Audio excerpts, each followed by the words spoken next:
this meeting to order of the Sacramento City Unified School District Board of Education. Item 4.1, tonight's broadcast statement, which will be read by our student board member, Halbo. This meeting of the Sacramento City School Board is being recorded in its entirety and will be cablecast on Metro Cable 14, the local government affairs channel on Comcast, Consolidated Communications, and AT&T Uverse. Today's meeting will air Sunday, October 21st at 6 p.m. and Monday, October 22nd at noon, and webcast at www.sacmetrocable.tv. We welcome members of the audience to address the board. Please complete a speaker form located in the back of the community room and give them to our communications representative along with any handouts you may have for the board prior to the conclusion of the item's presentation. Please speak into the microphone when addressing the board and state your name for the record. Please limit comments during public comment to items that are not on the agenda. If you do comment on an item that is on the agenda, we will ask that you please defer your comments until your item comes up on the agenda. Please also turn off your cell phones or place them on silent or vibrate.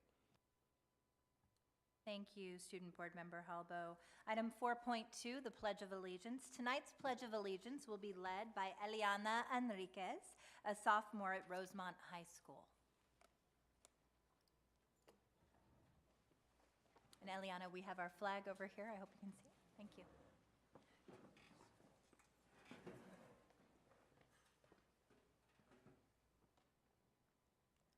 I pledge allegiance to the flag of the United States of America and to the republic for which it stands, one nation, under God, indivisible, with liberty and justice for all.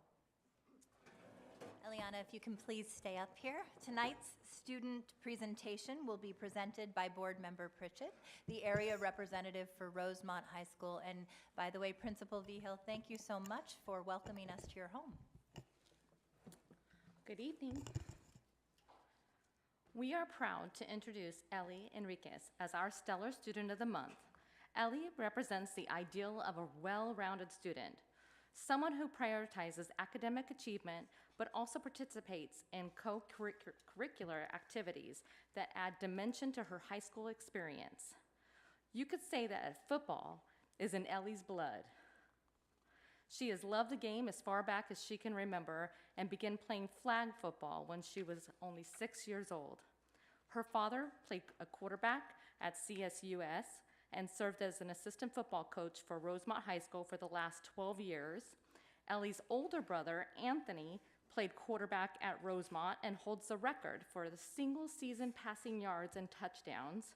And her other brother, Buddy, also played quarterback for Rosemont and holds the record for career passing yards and touchdown. Ellie is currently the quarterback for our JV team and has led our team to a 6-0 record for the season. You can give her a round of applause, it's okay. Ellie has thrown 9 touchdown passes and also caught a touchdown pass. In addition to her outstanding and extremely rare achievements on the football field, Ellie maintains a 4.0 grade point average. And she deserves another applause. She is a focused, disciplined student who serves as a role model for her peers. She is also an accomplished member of the Rosemont softball team and will play basketball this year for the first time. We could not be more proud of this amazing student. And I just want to say I've known Ellie for a long time. In fact, my son played football with your brothers, and I believe your father coached my son. I'm so proud of the young woman that you have become. You should be very proud of yourself. Thank you. I'm going to come down. I want them to stay. Eliana, while Board Member Pritchett makes her way down to you, do you want to say a few words? I would just like to thank my parents for always pushing me and always being there for me, and my friends and family and everyone who's close to me always telling me how I should always keep pushing through everything and being positive. Wonderful. That's a great message.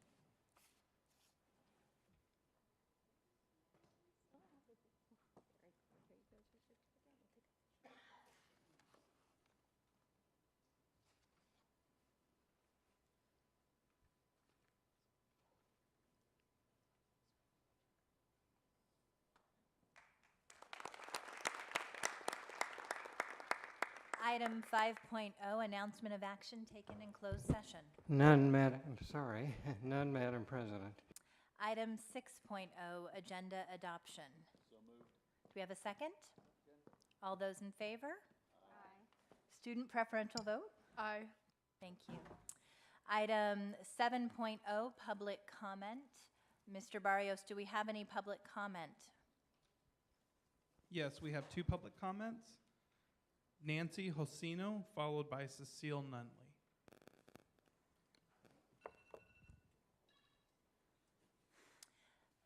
Each of our public commenters has 2 minutes. We will be using our phone with a timer that will let you know when your 2 minutes are over. Thank you.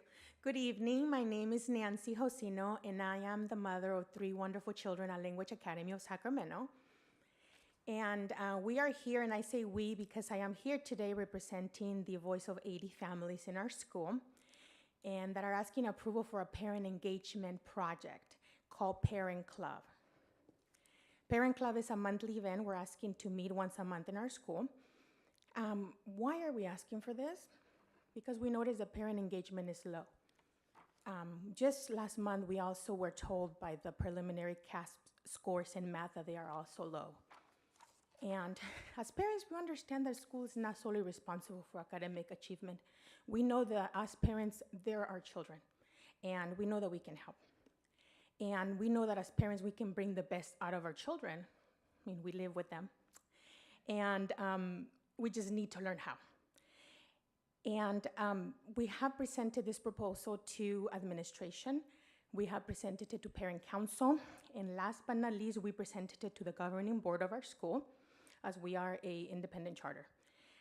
According to the California Department of Education, the right protocol to follow, because we did not get approval. So the next protocol is to reach out to our authorizing entity, that is Sacramento City, and that's why I'm here. And with the parents of Language Academy are asking for your support and for your intervention into getting Parent Club approved. With your permission, I would like to provide you with a copy of the Parent Club proposal after my presentation. I have been a parent of Language Academy since 2003, and I know that we parents can help with those scores, whether they're math, whether they're reading, whether they're behavior, whatever they are, I am confident that we can if we are given the opportunity to do so. My contact information is in my report, and I am asking for follow-up. Thank you for your time. If we can have our board special assistant, Nathaniel Brown, share my contact information. Many of my families in Oak Park also attend the Language Academy. I'd love to sit down and have a meeting to discuss the parent engagement proposal. Well, good evening, board and Superintendent Aguilar. It's great to be here. This is my time for my usual item that I'm going to bring up, which is the African American suspension rates. I would like, and I am making a request, that we make this a standing agenda item, and that we in particular give details as far as the rates for each month by school site, if at all possible.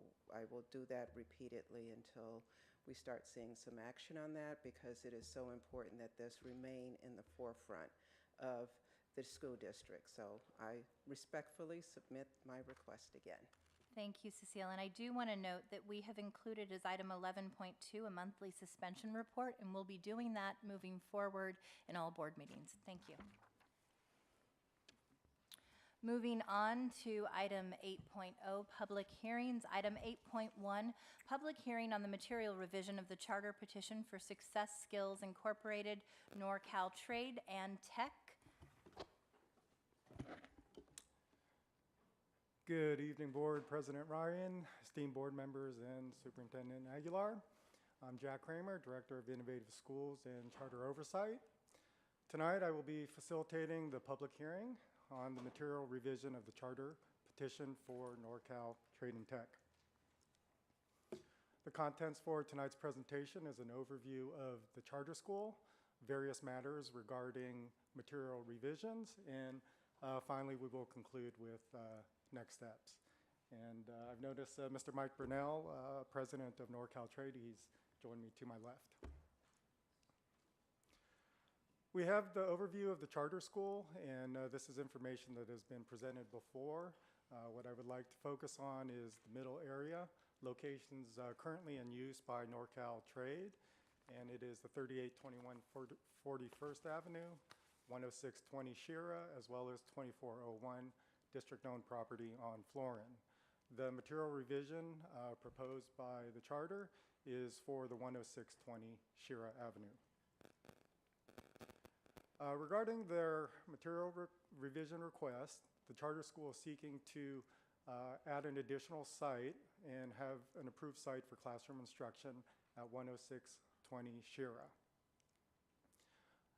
The material revision involves an amendment to the charter petition, and this is the actual amendment one that is being proposed for the charter petition.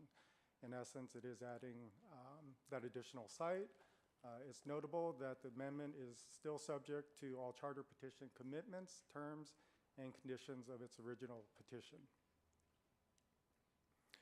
The statutory requirements for material revisions, two primarily. One is that any revisions to the charter can only be made with the approval of the authority that granted the charter. In this case, that would be our district's board.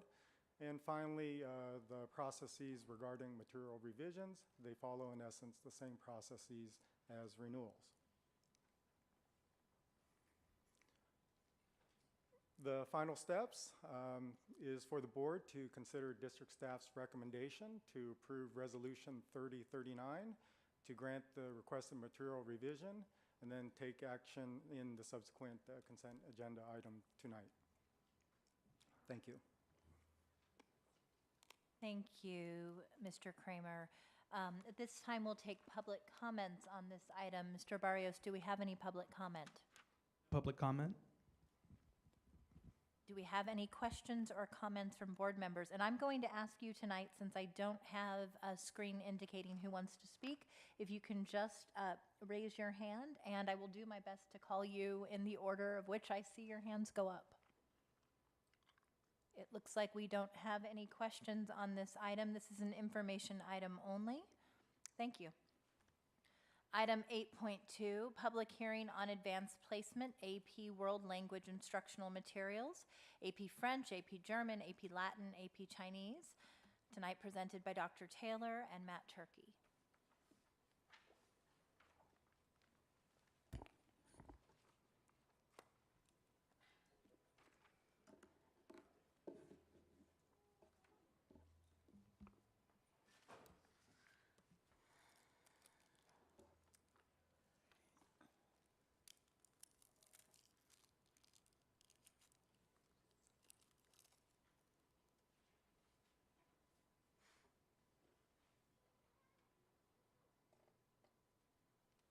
Looks like we have a technical problem. We're trying to pull up the PowerPoint. Looks like we have it. There we go. So good evening, Board President Ryan, members of the board, and Superintendent Aguilar. My name is Iris Taylor. I'm the Chief Academic Officer, and I'm joined by Matt Turkey, our Assistant Superintendent of Curriculum Instruction, and Kari Hansen-Smith, our coordinator of AP and GATE. This evening, we'll be sharing with you the process through which advanced placement world language teachers reviewed and ultimately reached a decision or a recommendation for updated instructional materials to be used in the advanced placement world language courses across the district. When considering instructional materials for use in advanced placement classes, the primary driver of this decision is alignment between the materials and the AP exam expectations.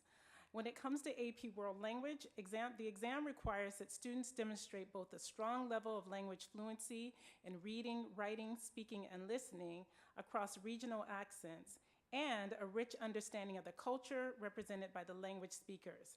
This includes an understanding of cultural complexities and current events. In making the decision for instructional materials for world languages, the team also took into consideration that the materials aligned with the California Fair Education Act, and the Material Review Committee met over the months of May 2018 through September 2018 to make this decision. Advanced placement course offerings in the district district are clearly a manifestation of the equity, access, and social justice guiding principle. These courses offer students across the district the opportunity to engage in college-level coursework with rigorous academic expectations. And participation in AP courses is viewed as advantageous by colleges and universities, regardless of student performance on AP exams. In terms of the AP World Language, students who score 3 or greater may be able to receive college credit and valuably be exempt from World Language course requirements in college, giving them the greatest number of post-secondary choices from the widest array of options.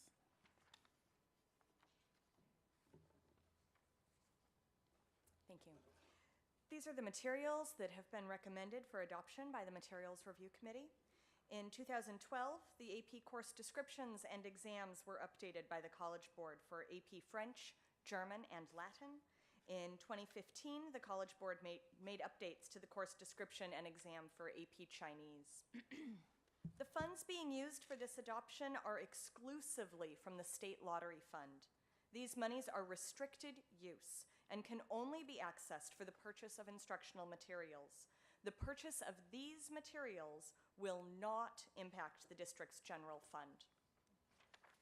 Many of the options sent by publishers for review by the committee were aligned to the typical College Board course expectations. They were college-level texts. However, alignment to AP Language and Culture courses requires that the texts address the 6 cultural themes covered on the AP exam. Ensuring that parents had the opportunity, if desired, to offer input on the materials was made possible primarily at school sites. In addition to placing the materials on public display in the upstairs lobby at the Cerna Center, World Language teachers hosted informational sessions in their classrooms. Parents and students attended these sessions and were able to not only review the materials, but also hear from the teacher. Teachers invited parents and students from all language learning levels. One of the primary considerations by teachers was that the texts reflect the necessary fluency requirements for the AP exams. The College Board in their course description materials explicitly states that AP World Language courses should focus on usage and being understood over a reliance on grammatical proficiency. All of the recommended texts have rich online resources that include current audio and video selections for use both at school and at home. Online resources to replace consumable workbooks were highly sought after by the teachers.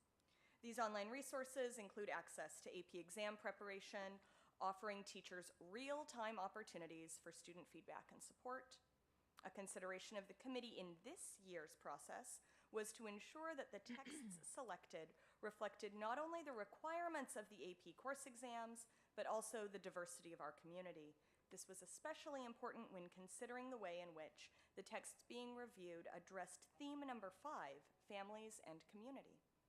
An additional consideration by the teachers was, ensuring that the texts were appropriately rigorous, ensuring student preparation not only for the AP exam, but also for real-world usage.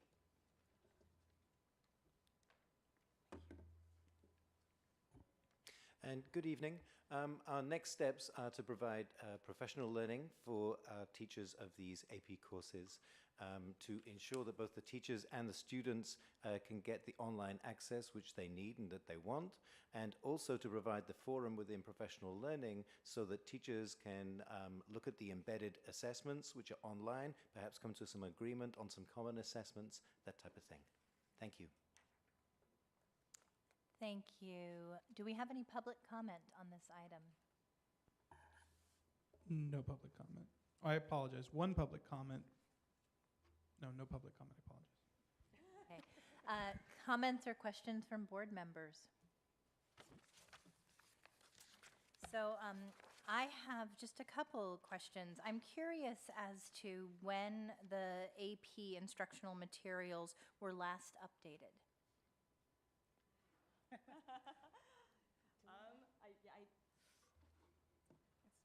It's been since before those courses were redesigned by the College Board. So Can you give me a sense of when that would be? Prior to 2000. Wow. So the materials are very old at this point. So that's helpful.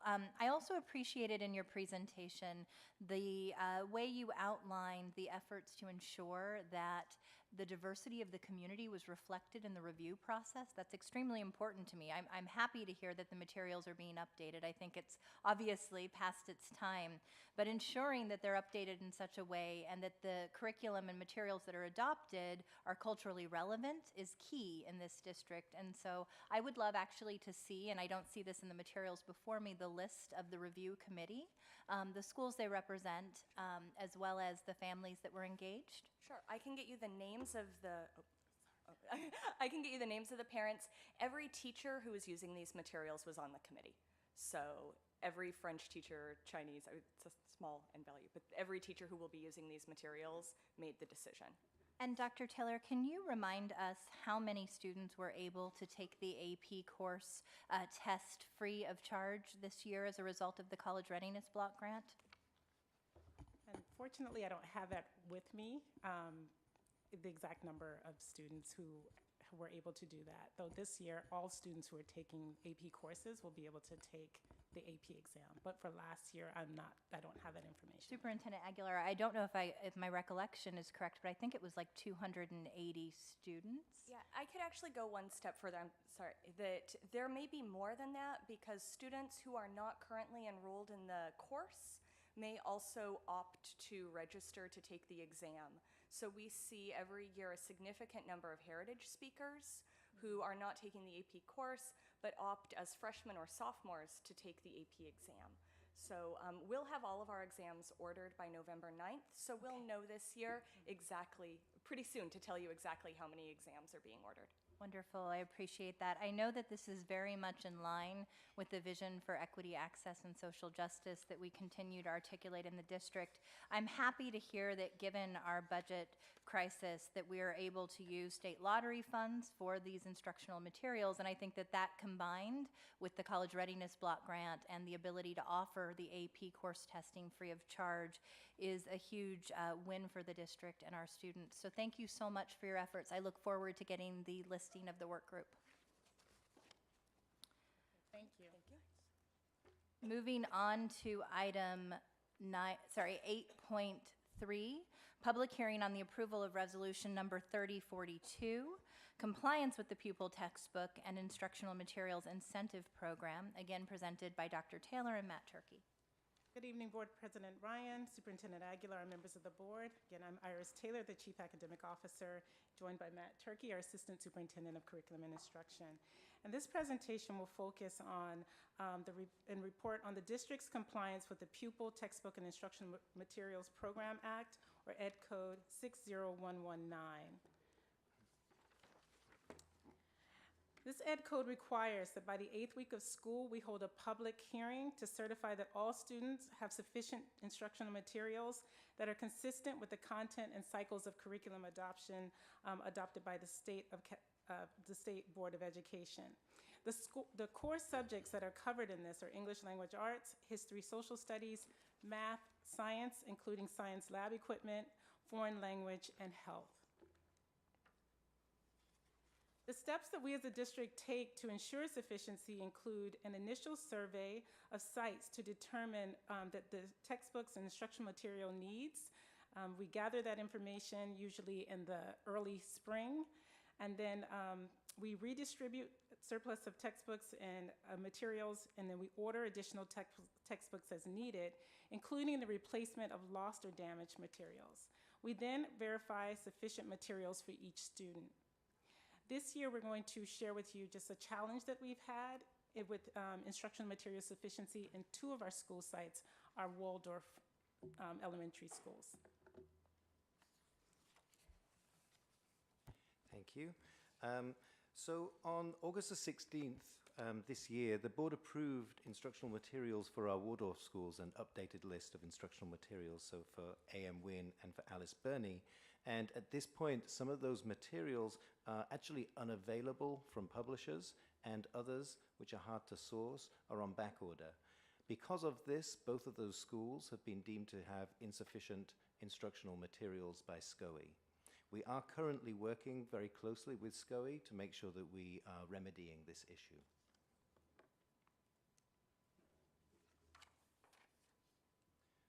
Our next steps for A.M. Wynn and Alice Burney are, first of all, we need to reconvene a committee of folks from A.M. Wynn and Alice Burney.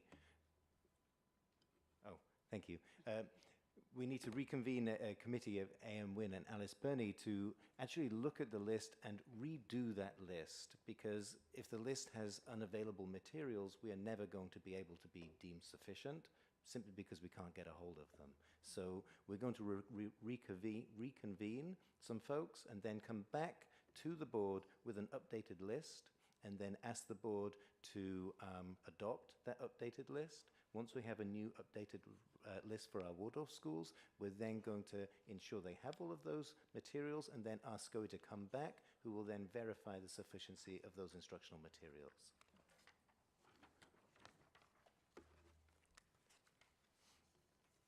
The resolution tonight, Resolution 3042, certifies that sufficient textbooks and instructional materials were provided to each student at all sites other than A.M. Wynn and Alice Burney. Within Resolution 3042, we also ask that the board authorize the use of previously adopted materials for A.M. Wynn and Alice Burney. This slide shows the sufficiencies of all of our grades K6 schools, and shows that all schools are sufficient apart from A.M. Wynn and Alice Burney. Similarly, for grades 7 and 8, all schools are sufficient apart from A.M. Wynn and Alice Burney. And in the high school space, all of our schools are sufficient. And that concludes the presentation. Thank you. Thank you, Mr. Turkey. Mr. Barrios, do we have any public comment on this item? No public comment. Board member comments or questions? Board member Pritchett, followed by board member Minnick. Thank you, President Ryan. I have just a few questions for you. On slide 2, can you tell me, in regard to split classes, how the ed code is enforced? Yes, absolutely. So it's around student materials. So each student needs to have grade level appropriate materials. So for example, with a 2-3 split, what we've done is provide the student materials for the amount of second grade students and the amount of third grade students, and as well as providing the teacher with the materials which they think would best serve their students in the classroom. So the public hearing date of the 8th week is the same for split level classes? Correct, yes. Okay. And in regard to the insufficiency of materials at A.M. Wynn and Alice Burney, can you tell me how the holdup of this will affect their learning and their testing? Yes, absolutely. So up until now, A.M. Wynn and Alice Burney have had the exact same lists as all of our other elementary and middle schools. Okay, so they've been using those same materials. In actuality, the Waldorf methods doesn't always lend themselves to using those materials. In the first, second, and third grades, students actually make many of their own student materials, and the teachers are using their own teacher materials to supply instruction. Okay, so we're actually in the same boat as we have been, except we're trying to get the Waldorf schools the exact materials which they need for their Waldorf methods, and are struggling a little bit to be able to do that, but we're in the same place we have been in those schools for the past few years. So can you tell me have we set a date of when they'll reconvene? So I'm meeting with folks. I have a meeting on the books tomorrow and on Monday. Okay, thank you so much. Thank you. Second Vice President Minnick. Thank you. So just a couple quick questions. One, you mentioned how we're kind of been awaiting, I guess, a publisher or some provider of resources. Do we have a timeline for that? Because you mentioned that we're in the kind of same situation, that they're using these other resources, but I would argue that they're probably not using them because it doesn't fit with their method. And so I'm curious how long would be continuing to be in this situation when things are on back order or whatever. If you could give us a little timeline on that. Absolutely. So many of the materials have actually already arrived, and the sorts of things which I'm talking about are math consumables, little workbooks, and novels, okay, particular novels which they read. However, some of them simply aren't available, and so as a group, we need to take those off the list and then consider what would be in their place. Meanwhile, others are on back order. The ones on back order are due to arrive in November.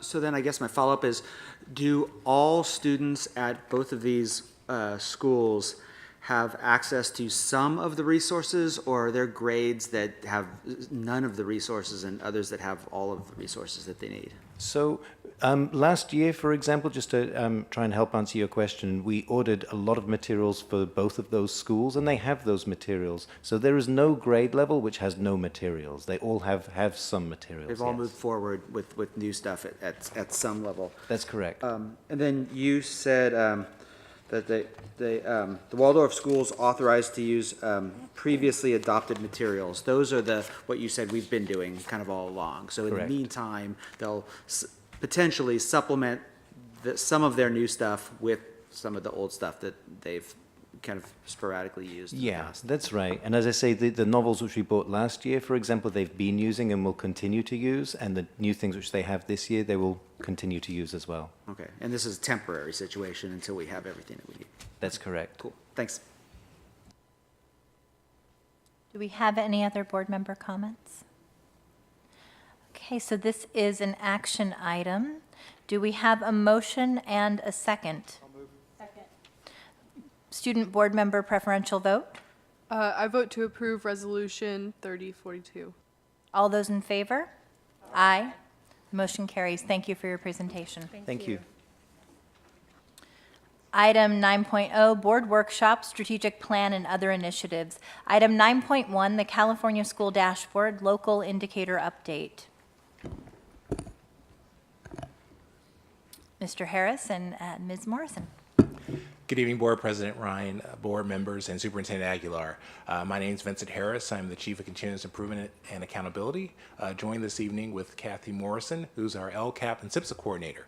We're excited tonight to present to you the results of our review of our California State Dashboard Local Indicators. What's important to note about this type of indicator is that unlike the state indicators, which are much more high stakes in terms of measurement and in terms of kind of a value to that measurement, the local indicators actually afford an opportunity to develop indicators in our local context for our local work.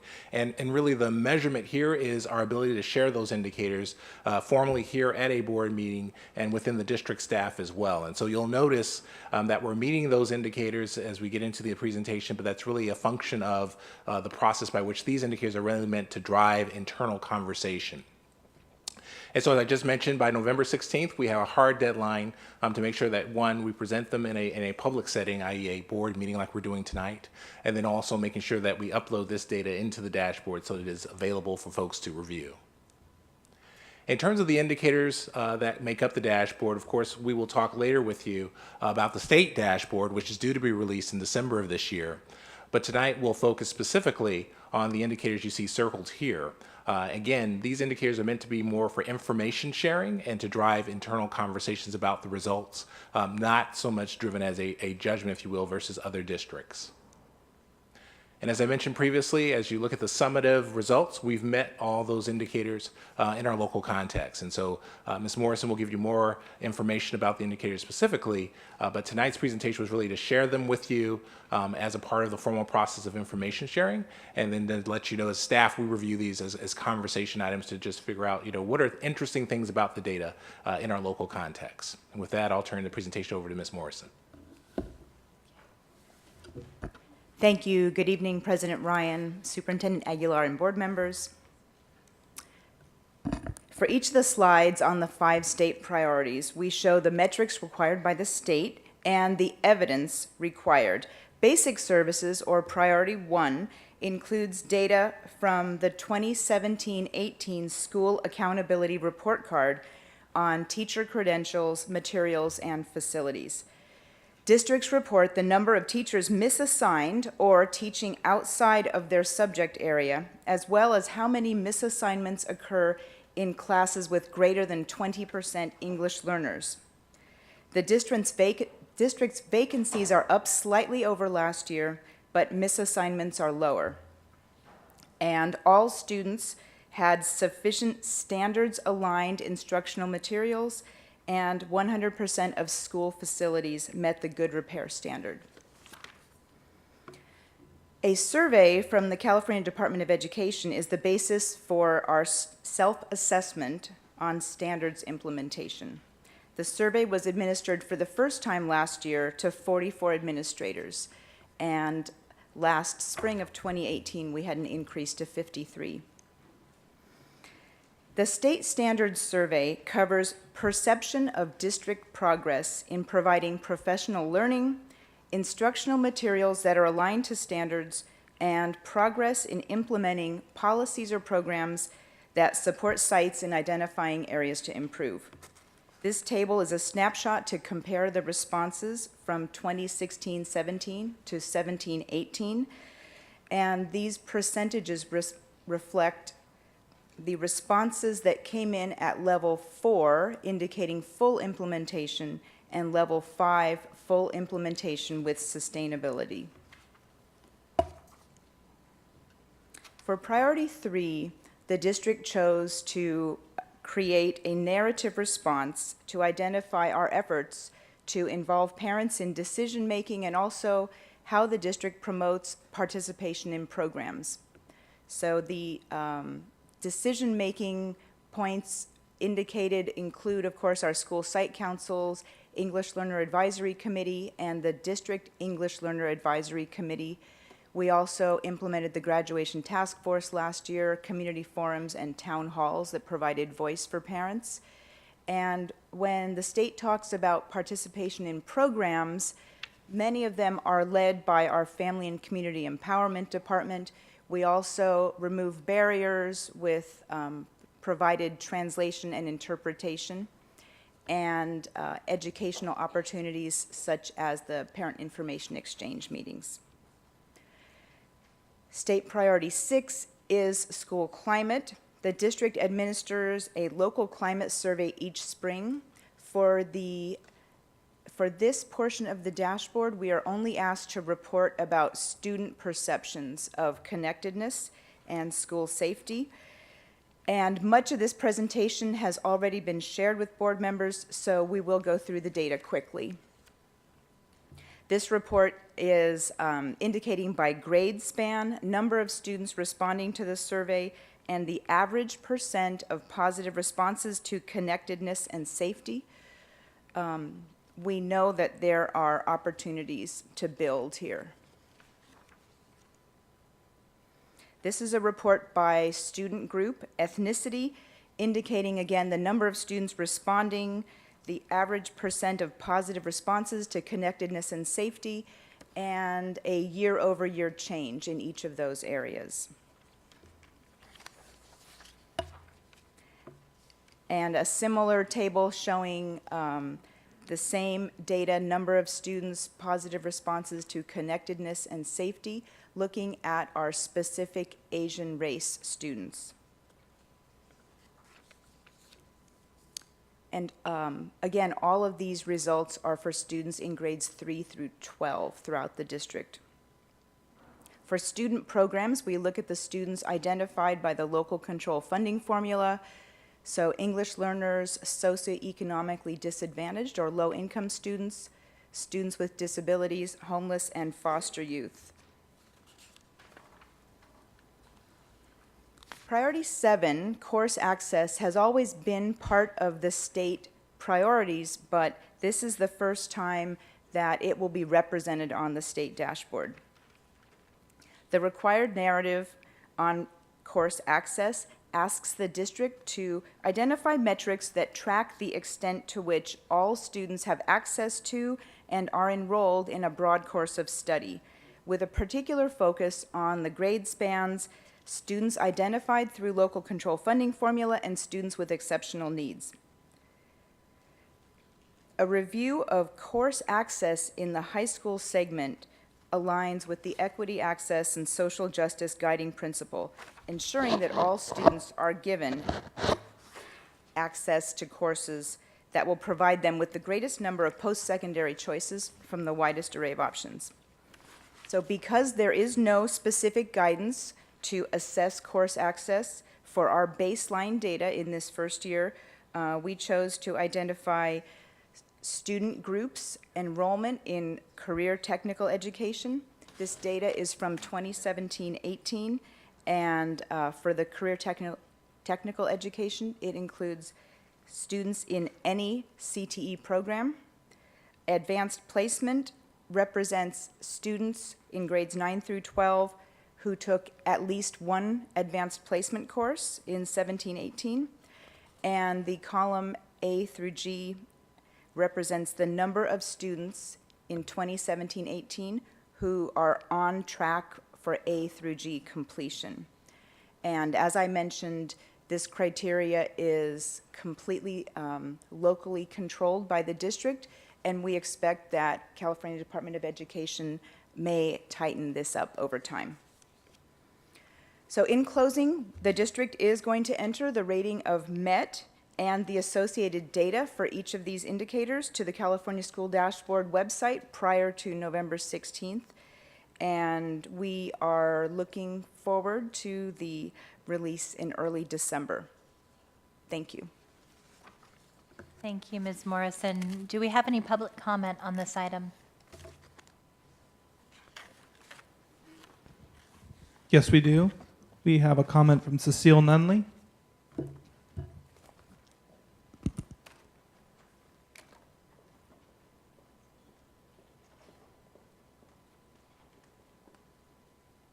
Ms. Nunley? Good evening again. I'll make this one quick. It was just one item that I had on this, and this is speaking for myself. This is not speaking for the LCAP Advisory Committee at all. During our orientation, which was very well done by Ms. Morrison, and I appreciate it, there was a little bit of confusion, I think, because one of the items, it appeared very much that we were told that we are not to make any recommendations. We were only to gather information from stakeholders and make sure that that was included, which is a little confusing to me. I'm just going to say to me and speak for me. I'm not speaking for the rest of the group. But I was wondering if the board could give, and you don't have to answer right now, obviously, but maybe make that a little bit clearer direction to the LCAP advisory as to, we understand we're advisory, but I think there's a feeling that if we could make actual recommendations, whether they're implemented or not, but at least we have the opportunity, because it feels a little weird that we're on an advisory committee, but you don't make any recommendations. Yeah, So that's an excellent piece of feedback, Ms. Nunley, and I was not aware of any action ever taken by the board to not allow feedback in the form of recommendations, so we will certainly follow up on that. Board member comments or questions? Board member Cochran. Is my mic on? Yes, it is. Thank you very much. I really appreciate the work that you've done in tracking. Now, this is not a part of the official document, and I realize that, but I am wondering about EL coordinators and the number of EL students on sites. Are we doing any kind of tracking of that? And if so, under which department is it done? And you might not know the answer. This might just be a general question. But just in general, I think that for the LCAP particularly, since this is one of our target groups, we really need to know if full services are being provided by the coordinators. The paperwork is astronomical. And I think that this is something that we need to track, and we need to find out if they're there and if students are getting the services they need. Do you know anything about that, just off the top of your head? I mean, overall tracking would be done by multilingual. Okay. In terms of the tracking of the students. The other parts of your question, we would have to get back to you on. Okay, I appreciate that. And I know this is out of left field, but it is so important for the English language learners. Thank you. Student Board Member Halpo. I just quickly wanted to say thank you to Kathy for coming to Student Advisory Council yesterday and giving us basically the same presentation that the LCAP committee got. And know that we are hoping to have some students show up to the second LCAP committee meeting on Monday. So thank you. Thank you. Second Vice President Minnick. Just a couple quick questions. So one of the things that you mentioned under priority 3, parent engagement, was the fact that we have these options in terms of translation to increase participation for parents. And I know in the past we've had folks come before us to talk about not having translation, or they'd come and the translator was gone, and we've had complaints about that.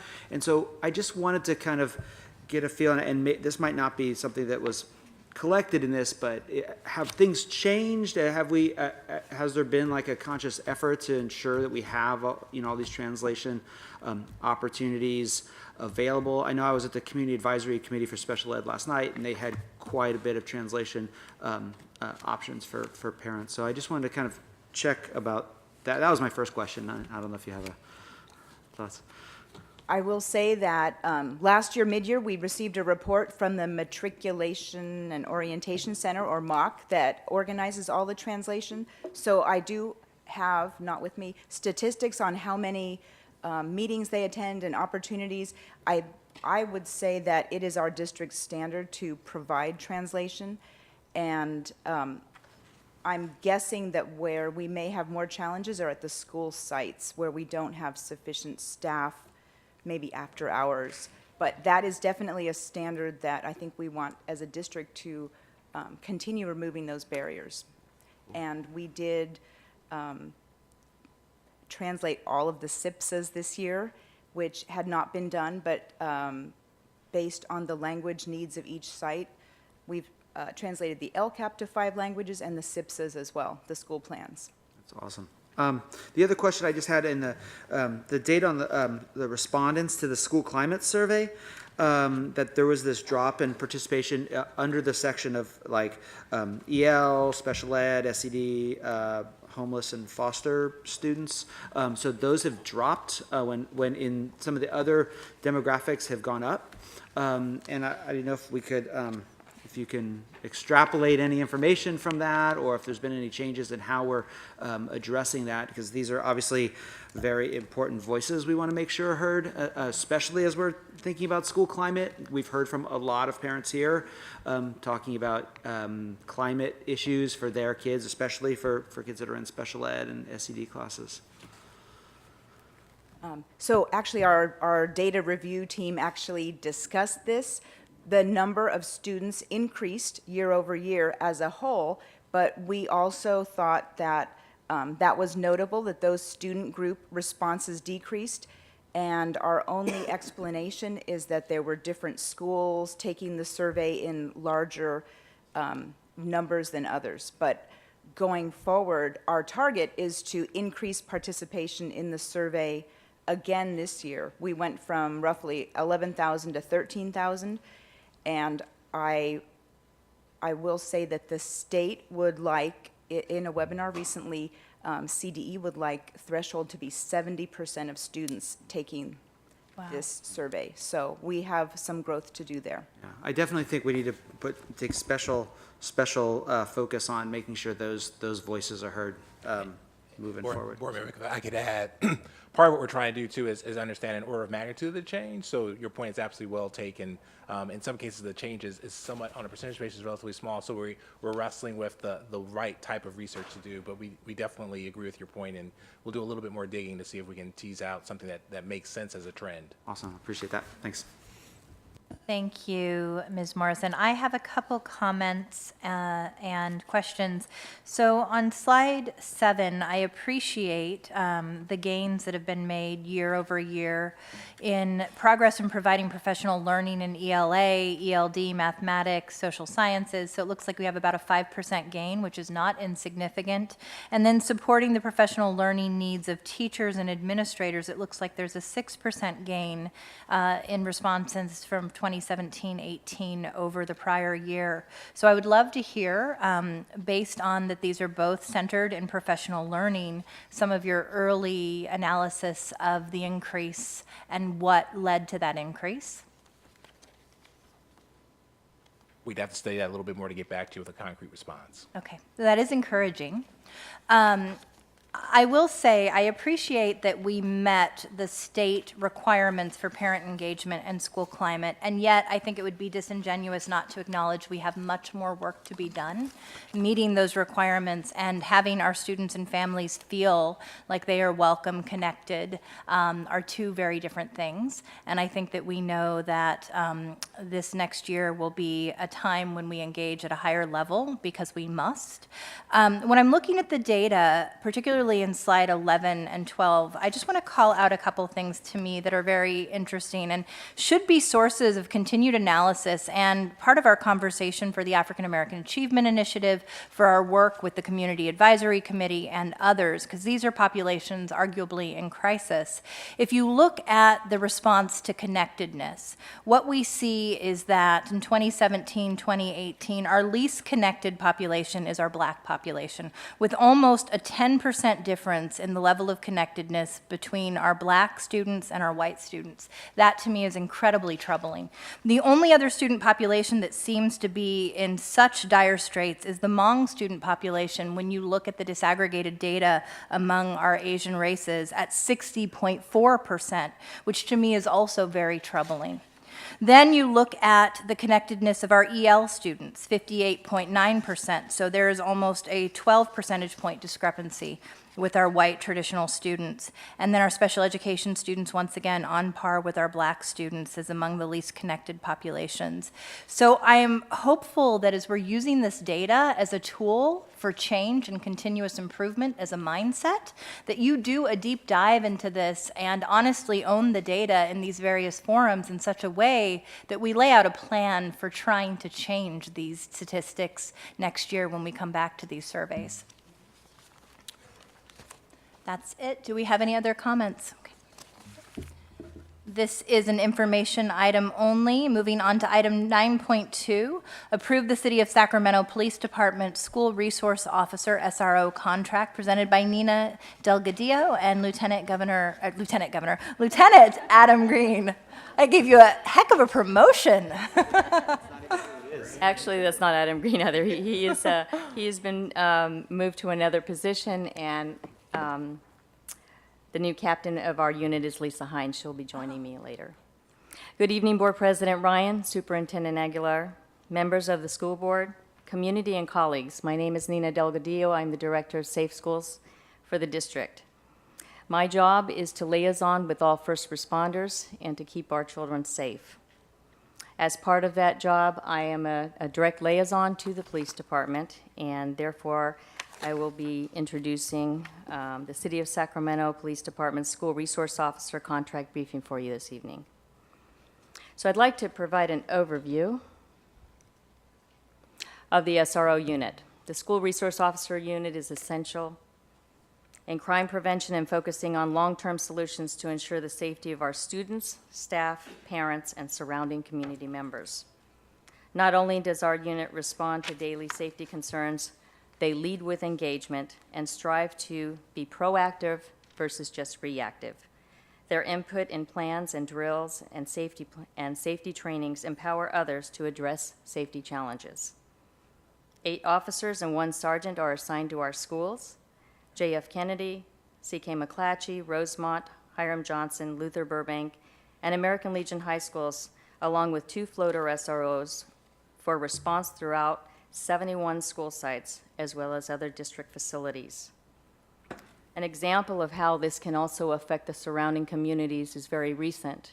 We had one of our school resource officers, Carlos Martinez, was at Burbank High School when he noticed some smoke nearby, and you might have seen the story on the news, but he was able to pull 2 people out of a burning trailer. That is the true benefit also of having an SRO in your community. The current agreement for the peace officer assignment with the City of Sacramento Police Department is pending before the School Board of Education for your approval for the 2018-2020 school years. The terms of this agreement was to become effective July 1st, 2018 through June 30th, 2020. The SRO roles. I'd like to provide you with a snapshot of what the roles are of the SRO's team. The school resource officers. They provide a safe environment for students, staff, administrators, and parents so students can receive the education that they deserve. They help keep students in school and out of the juvenile justice system. One of the things I'm very proud of is when I came to the school district 5 years ago, we had over 500 students on probation and had gone to juvenile hall in our school district. As of the beginning of this school year, we had less than 100. I count that as a success. We also help to identify reasons why students are experiencing difficulty in school or getting to school. And we work as a unit to help them to resolve some problems and find solutions to get them into the classroom. We also seek input from students on their perception and concerns with school safety and to be part of the solution. We help find shelter, food, or other services for students and families. We do this on a daily basis. We also have positive role modeling. We lead with engagement. The SRO unit itself also offers scholarships to our students, and we continue to support the students that leave our district in higher education. We also provide trainings to staff and students to build confidence in their ability to respond to various situations such as safety on the internet and active shooter response. Since the beginning of last year, we have held numerous active shooter trainings throughout the district for not only students and sites, but also for community. We've held one every single month at Cerna Center. And every time we put out the advisement, it is completely filled within probably a day or two. That leads us into the trainings for SROs. We feel it's important for the community to understand and to be aware of the trainings that police officers that are in their schools receive. They receive different trainings, some from the police department, others from the school district, and other sources. On the left column, you will see Sacramento Police Department trainings offered, and this is just a snapshot. Crisis intervention training, tactical communications, implicit bias, LGBTQ gender awareness. Oh, and I was corrected today, it's LGBTQI. Procedural justice, racial profiling, first aid, mental health education. I think it kind of dropped off on the bottom, and deaf awareness. There are also some specialized trainings that are received by the members of the SRO unit. They include school safety conferences. They attend national and local conferences, discuss and learn national safety trends, as well as study active shooter scenarios and incidents so that we can learn and adapt best practices and bring them back to our school district. We also attend the Association of Threat Assessment Professionals, for which we are a part of. Tactical Lifesaver course, behavioral threat assessment, preventing the active shooter, violent intruder training. There's also the training for SROs by Sac City Unified and others. These are trainings that we've gone through as a unit within Sac City Unified that is separate from the police department. Anti-bullying, cyber safety, internet crimes, social media responsibility, social emotional training, implicit bias training, policing the teen brain, mental health and first aid, trauma-informed practices, school safety trainings, and homeland security safety briefings. Now that's along with all the trainings that was provided by the police department. Some of the benefits that included with having SROs in our school district is our development of our comprehensive safe school plans. We have a lot of experts in different areas that have helped us make the best plan that we have possible. We are constantly looking to improve it. It's a working document. We work with all the experts that we can find, and we constantly fine-tune those plans. We have added sections that many other school districts have not added, and that's because of the research and the training that we've received. We have an emergency management system that is a pretty good system because it's a rapid responder. It allows all first responders access to our site plans. That includes Sacramento Fire Department, Sacramento Police Department, and the Sacramento County Sheriff's Department. And in doing so, that helps us respond to crises in the most efficient manner. We conduct school site safety drills with sites. We evaluate safe routes of ingress and egress during times of stress and crisis. We also assist them with locating reunification points so that when families have a need to go and reunify with their child after a crisis, that it's a smooth process and that we know what's where they're going and how they're going to relocate with their students. We help provide resources and student support services. We work very closely with staff, school site social workers, and the support center. We also work with mentoring and mediations at school sites. We do that along with social workers at the site and staff. We're trusted first responders, and we also provide trainings so that we can have the most updated and best practices in our school district. There are also trainings that we in turn provide to the school district, whether it be students, staff, or community, based upon the trainings that we've received. We come back and develop and fine-tune and create new trainings all the time. This is just a portion of the trainings that we provide. Cyber safety training, how to deal with dangerous people, and this can be people that come onto campuses, it can be people in any part of your life, and how to react to that. What to expect when law enforcement arrives, gang awareness, campus monitor trainings, violent intruder and active shooter trainings. We do live exercise trainings, dangers of reckless driving for teens, bicycle and traffic safety training, mass bus casualty live exercise. These are all trainings that we do in addition to things that we do every day in responding to school safety issues. Data request improvements. We recognize that people are very interested in data, and it's something that we need to address.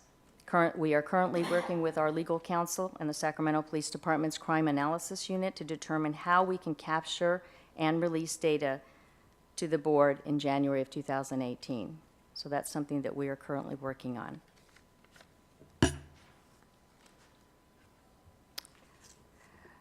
The unit also conducts truancy sweeps.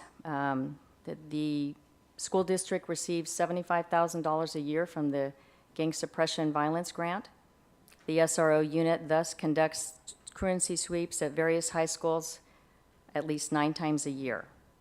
The purpose of the sweep is to locate students who are truant and return them to the classroom. The officers work with community partners, La Familia, Another Choice, Another Chance, sometimes the Enrollment Center, the LGBTQ community, and we try to help determine if services are needed to further assist the student or their family.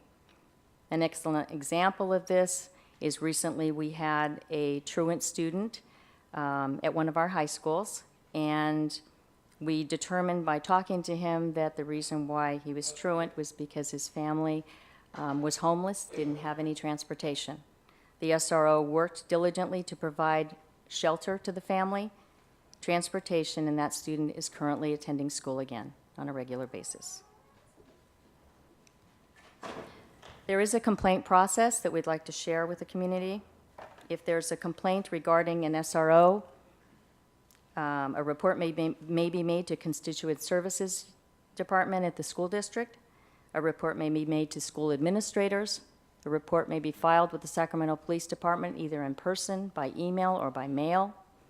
The report may be called into police dispatch, or the report may be filed with the Police Department's Internal Affairs Division.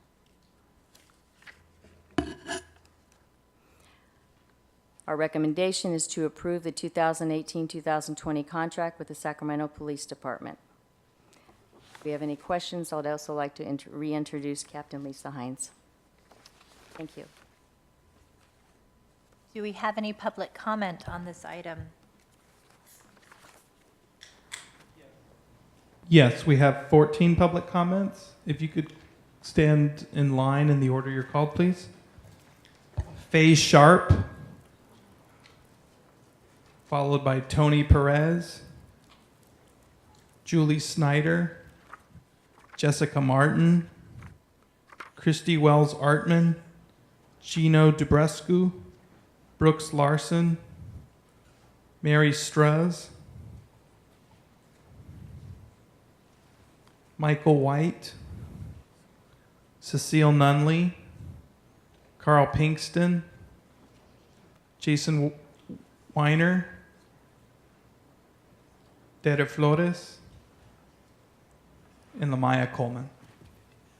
I'm going to remind everyone, due to the volume of comments that we have, we're going to be very strict about remaining at your 2-minute time limit. And thank you very much for coming out to speak on this item. Good evening, Board President Ryan, Superintendent Aguilar, and members of the board. I'm Faye Sharp. I'm the principal of Martin Luther King K-8 school in the Pocket area. Thank you for the opportunity to speak on behalf of our SROs. Two incidents stand out in my appreciation of their services. Last spring, when Kennedy High School was experiencing a rash of threats, our school also received a threatening message. The SROs were notified, and after hours of investigation, our threat was deemed a hoax. Even though they were in the midst of extraordinary challenges at Kennedy, they took the time to help us, providing excellent service. And recently, a couple of weeks ago, I invited our SROs to our school to have an assembly with our 6th through 8th grade students to discuss some of the challenges our students face. Sergeant Brown and Officer Martinez did an outstanding job of making our students feel at ease as they shared a pertinent and timely message, all the while establishing a rapport and a positive relationship with our students. As someone who is responsible for the safety and welfare of hundreds of students, it is comforting to know that when we need help and support, it's a phone call away. I stand here in appreciation for the support of the services of our SROs that they provide to our Martin Luther King school community. Thank you. Thank you.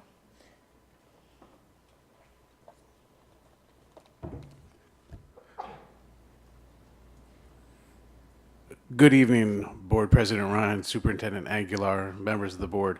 My name is Tony Perez. I'm the assistant principal at Hiram Johnson High School, and I'm here tonight to speak in support of the SRO unit. To say that they provide a valuable service would be doing a disservice to what they do. They provide invaluable contributions to the campus, not just on safety matters, but as Director Delgadillo outlined, on mentoring, making connections with families, support services. I know that the director of my student support center is behind me, so I'm not going to steal what I'm sure she's going to talk about.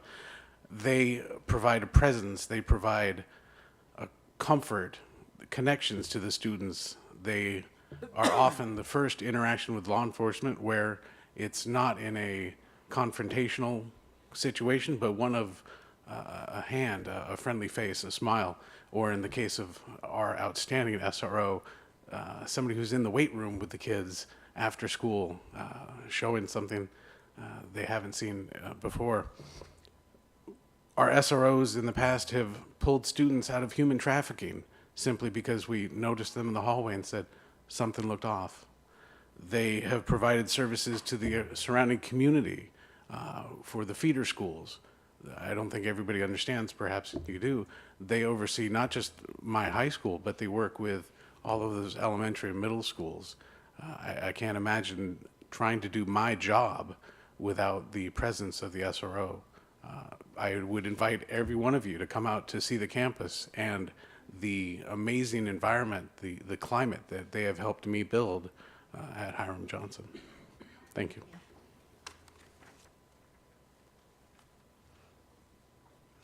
Good evening, President Ryan, Superintendent Aguilar, members of the Board of Education. My name is Julie Snyder, and I'm a staff member here at Rosemont. Welcome to Rosemont. This is my 24th year of teaching in our school district, teaching science, 13 years here at Rosemont. And it's my 10th year of being the mentor of our LGBTQ club. So I want to speak in strong support of our SRO officers, particularly Officer Lopez, with whom we have the pleasure to work here at Rosemont. He does a fabulous job. I spoke with other staff members, and they said to please say that I'm speaking for them as well and our students. As you know, SROs are educators. They're informal counselors as well as law enforcement officers. And they protect all of us, not just people on the campus, but the community at large as well. They handle small issues to try to keep them small, and the bigger ones, you know, they are able to refer on to other individuals, whether it be mental health people or other folks in the community that can help out. Personally speaking, I've seen them, I've referred bullying to them and have them handle that. I've had students that were inebriated, and they've been able to intervene with that and stop it from being a bigger issue. They screen students on a regular basis if they are even suspected of being inebriated on any particular substance. and they've prevented acts of violence, students that have brought guns and knives to school. And many of these things I never even hear about because it doesn't get to that level. They help with emergency drills. They do the truancy sweeps, as was mentioned. And they conduct home visits and assist other staff members in home visits for students that are at need. I know that they also help host the summer workshops here for students on campus, along with other members of the police department, which is a wonderful benefit to the students in the community. I can't imagine teaching here without the support of officers like Officer Lopez and the others, so thank you very much for your help with keeping them on. Thank you. Good evening, President Ryan, members of the board, and Superintendent Aguilar. My name is Jessica Martin. I am a parent of a Rosemont High School student. I'm a community member of this Rosemont community. I'm the current assistant principal at McClatchy High School, and I'm also a youth softball coach, hence the attire, so excuse that, please. I want to speak personally to my experiences working with SROs. I've been an assistant principal at various school sites this is my 7th year. And my experiences have been nothing but wonderful, positive partnerships. Personally, I worked with an SRO to develop a peer mentor program for which she provided training to our peer mentors, our student peer mentors from the Sacramento Police Department. I also partnered with an SRO to provide cyberbullying and social media responsibility training to all of the 9th and 10th graders at the site because our data suggested that we had specific issues in those areas. In times of crisis, especially in these times, their presence adds a sense of safety. I was in a situation where there was a semi-automatic rifle on campus. Really scary, but the presence of the SRO just kind of made the response immediate. I knew that we were okay because there was someone there right then. We didn't have to wait for a response. I want to note that I think it would be a huge mistake to remove them. It's obvious in working with them that they have a lot of specific training to support youth. And so it's not like a harassment situation like some people think. A lot of support, a lot of time goes into supporting the students with truancy, attendance, home life, counseling. The sky's the limit. So thank you for your time.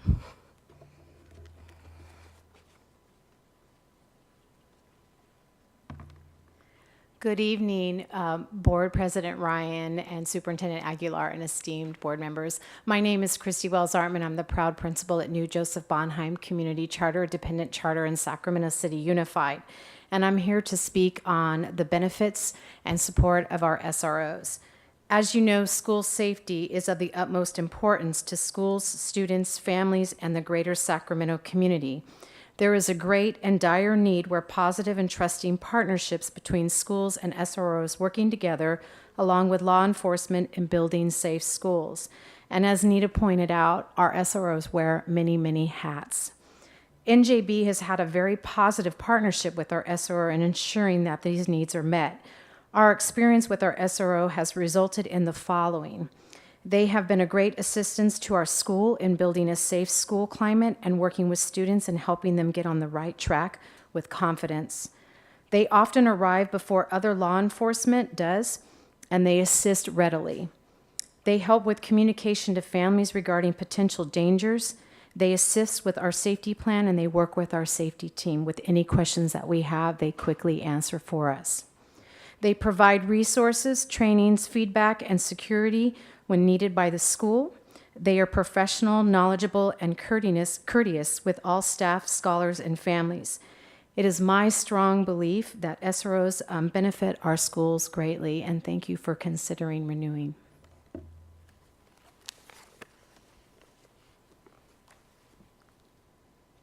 President Ryan, Mr. Superintendent Aguilar, distinguished board members, thank you very much for taking the time once again to be here to listen to us. My name is Gino Dobrescu. I'm the principal at Pony Express Elementary School.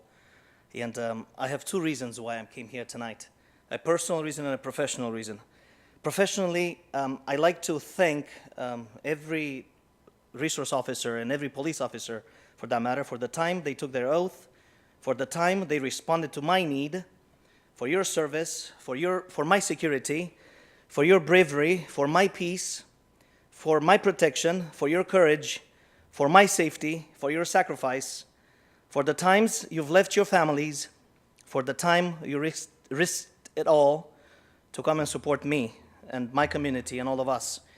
Professionally, I worked as a vice principal at McClatchy High School for 2 years, and daily I worked side by side with the resource officer.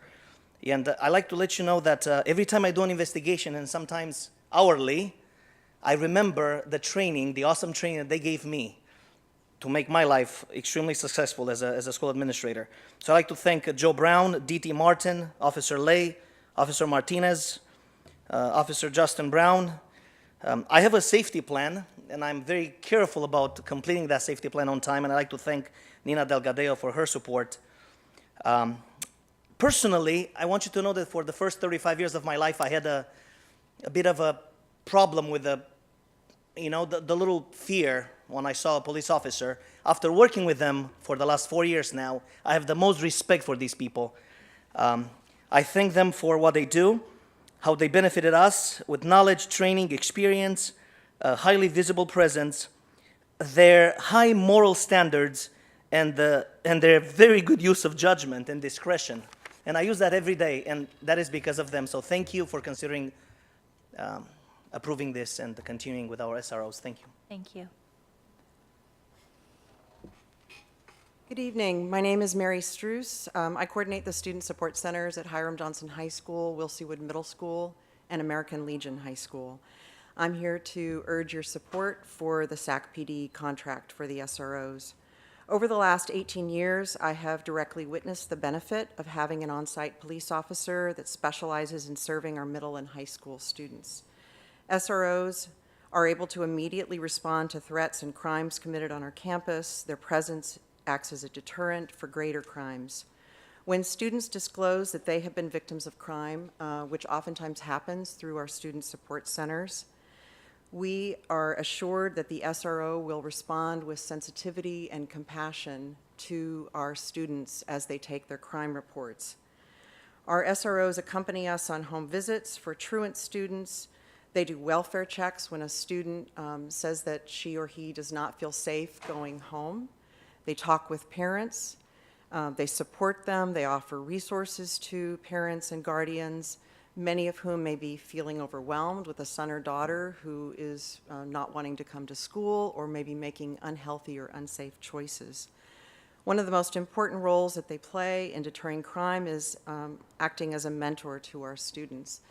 And given my longevity in the district, I've worked with many SROs, and the kinds of things that we have taken on in a partnership through the support center have been things like sexual assault risk reduction workshops. We've had our SROs talk with our students about when they are a victim of a crime, what can they expect in the way of support and resources and just the crime reporting process. One of our SROs a few years ago went into pretty much every 9th and 10th grade class with me, basically to blanket Hiram Johnson with suicide prevention education. Very powerful. I urge your support. Thank you. Thank you. Hello, my name is Michael White. I'm the school social worker at American Legion High School. I wanted to come out to voice tremendous support for our SRO program. I've seen a lot of benefit that we've gotten on our campus from having SROs available. First off, with students that are on probation, as Nina mentioned earlier, having an SRO on campus allows me to very quickly get in contact with those students' probation officers, get them the requirements they need, their community service, their counseling, and all of students that will come to me that that don't even know who their PO is and don't know what they're supposed to be doing, and I'm able to find that information for them, get it done, and get them on with their lives, which I appreciate. I think that it's important for us to have that sense of safety on campus from our SROs, that our students can feel safer, our staff can feel safer.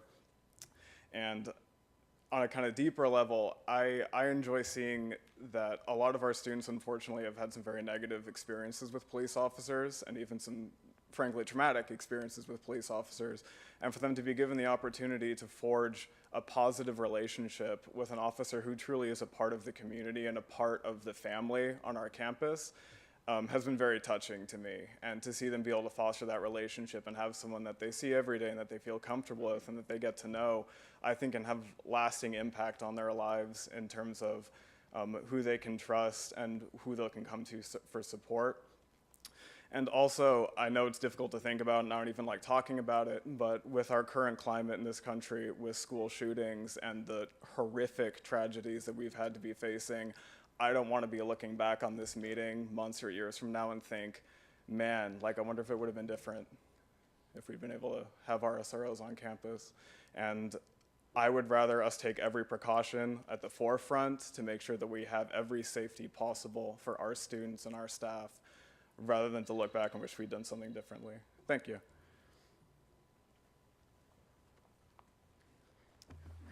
Good evening again, Board. And I want to do this quickly before I forget, and to thank Nathaniel Browning, because he's been very, very responsive to any questions or any of my needs, and I really do appreciate that. And sometimes we forget to say thank you, so I wanted to say thank you to Nathaniel.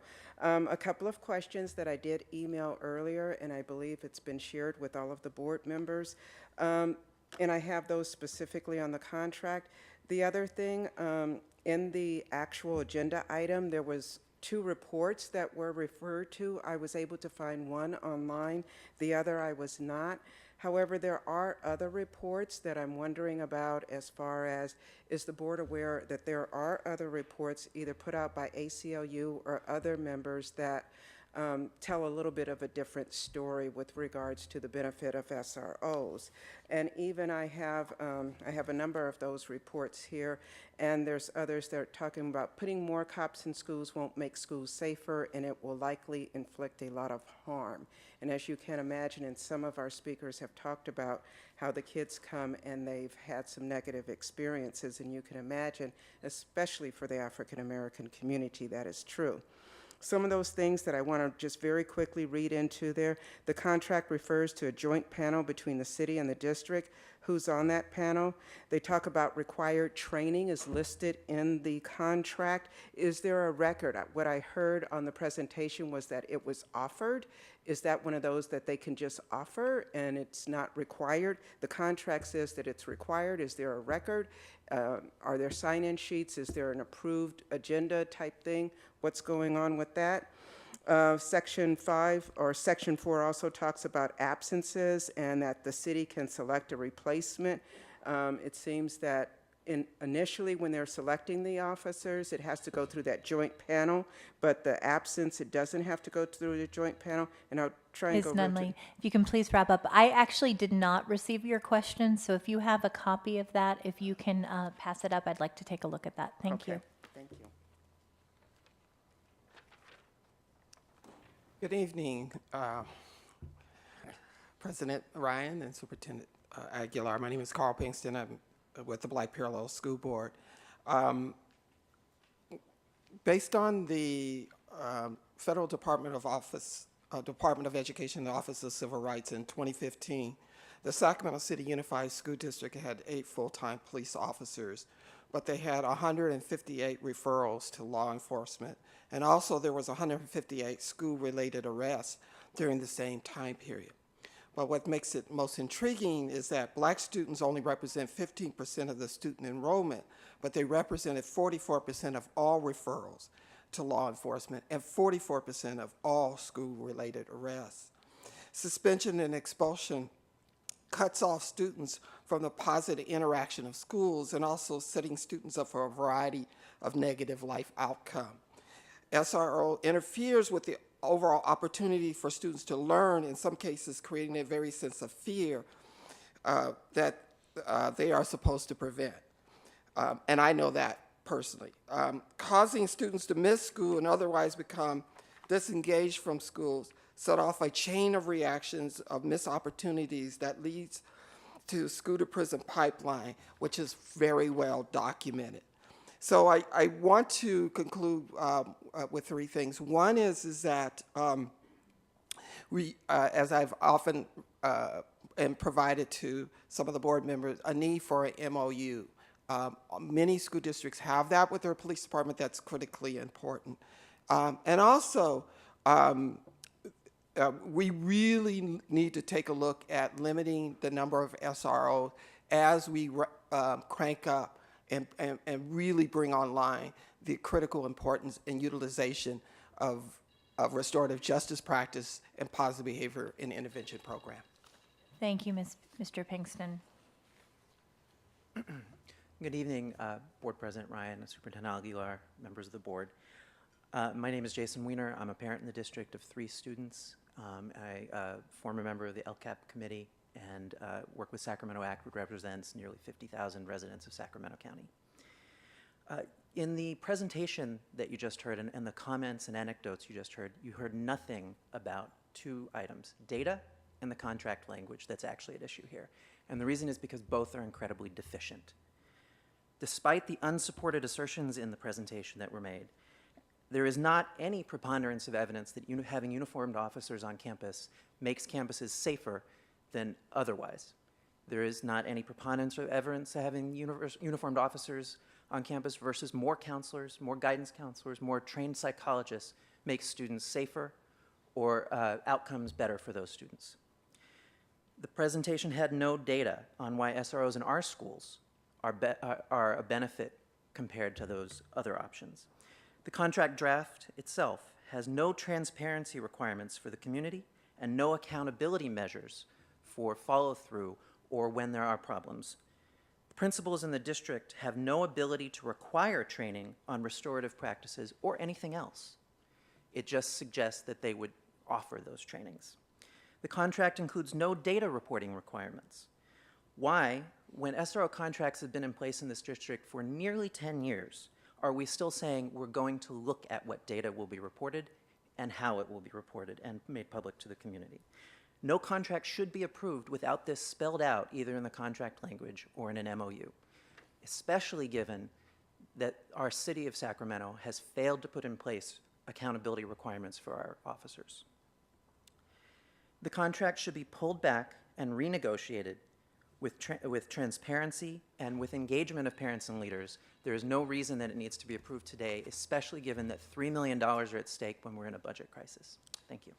Thank you, Mr. Weiner. Hi, my name is Lamaya Coleman. I'm a parent in the district, a sub in the district, and a member of Sacramento Act. So I'm concerned about us putting $3 million into school resource officers when we're looking at budget reductions.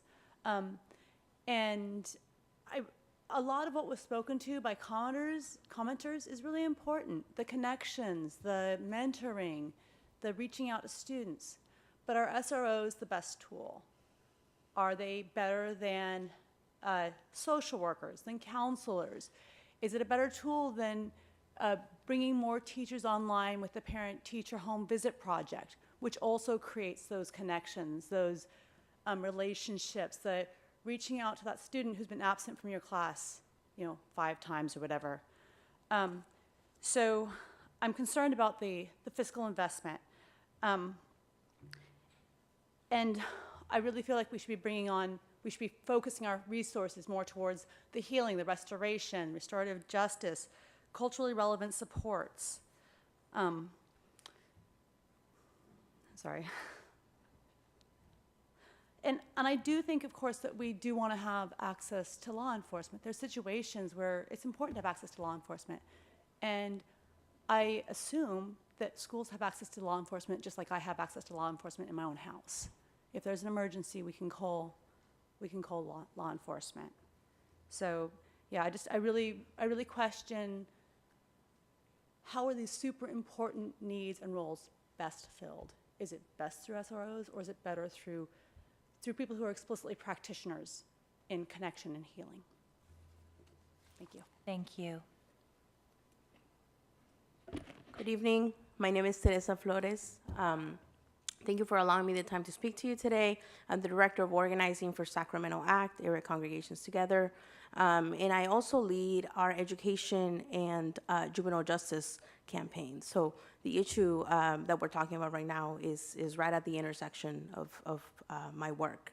As I said, we work on juvenile justice, and actually, I don't have to spend time talking about the school to prison pipeline that I'm sure, hopefully, you all are aware of.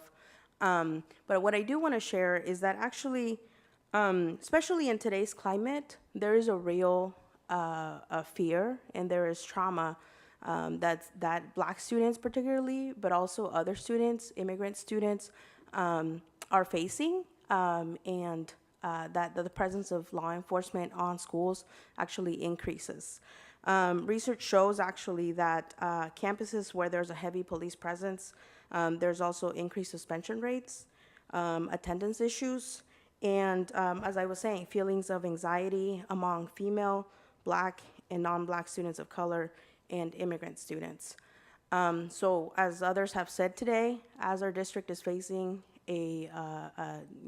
budget reductions, we believe that budgets are a moral document. Our budget is a moral document. So as you look at that, I would ask you to consider whether this is where we want to prioritize our money, especially in these times. Thank you for your time, and I hope that you will not approve that contract, at least for tonight, until those other revisions are made that will ensure greater accountability, transparency, and trust from the community. Thank you. Good evening, board members, superintendent, and the rest of the wonderful people in the audience. My name is Jose Verdin. I'm the parent advisor at CK McClatchy High School, and I do have a lot of positive experiences in regards to SROs in terms of going to home visits, interventions, mentoring as well. My time at McClatchy, I've been able to work with Officer Brown and Officer Gonzalez, and I do have a lot of wonderful experiences, and I want to share, highlight our SRO, Officer Gonzalez. He's actually a product of our police magnet program at JFK, Kennedy High School, and a lot of the parents have seemed very hopeful, especially our Latino parents have seen a lot very hopeful because they see an SRO that looks like them. And especially a lot of our students are going through our police academy magnet program. A lot of the parents, they like that they have a mentorship program there as a police academy program, but they also have an SRO that looks like them. And it's also a perfect time for us to develop, as a school district, to develop a good relationship with our police department. And I think it's going to be beneficial for our marginalized communities. And as a Latino, I do want to make sure that we continue to support our SROs. Thank you.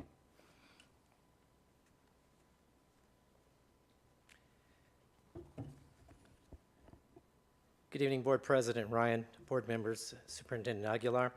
I'm Brooks Larson. I'm a veteran educator with SCUSD and an active member of the Sacramento City Unified Teachers Association, Sacramento City Teachers Association.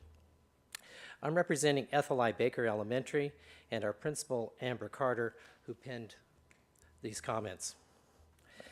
Ethel I. Baker is located off of Fruit Ridge and Stockton Boulevard. Our school is approximately 650 students and 40 staff members.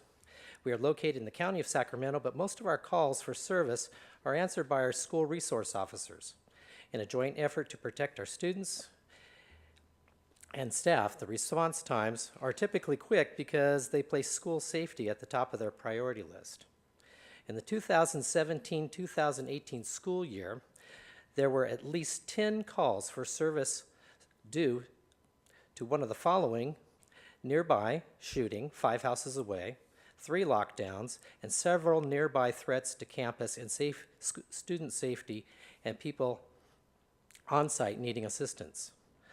Other routine stops including reviewing our school safety plan, training teachers on most recent violent intruder protocol, traffic safety plan, training teachers on most, traffic help, school walkthroughs for threat assessments, vulnerability in the facility, and calls to other agencies, CHP, sheriffs, EMTs, regarding school safety or individual student staff. The network that SROs, Sergeant Brown, and Safe Schools Director Nina Delgadillo is one that all principals rely on. The training, assistance, and support they provide is invaluable. In our capacity as principals, we sometimes find ourselves remiss without adequate training.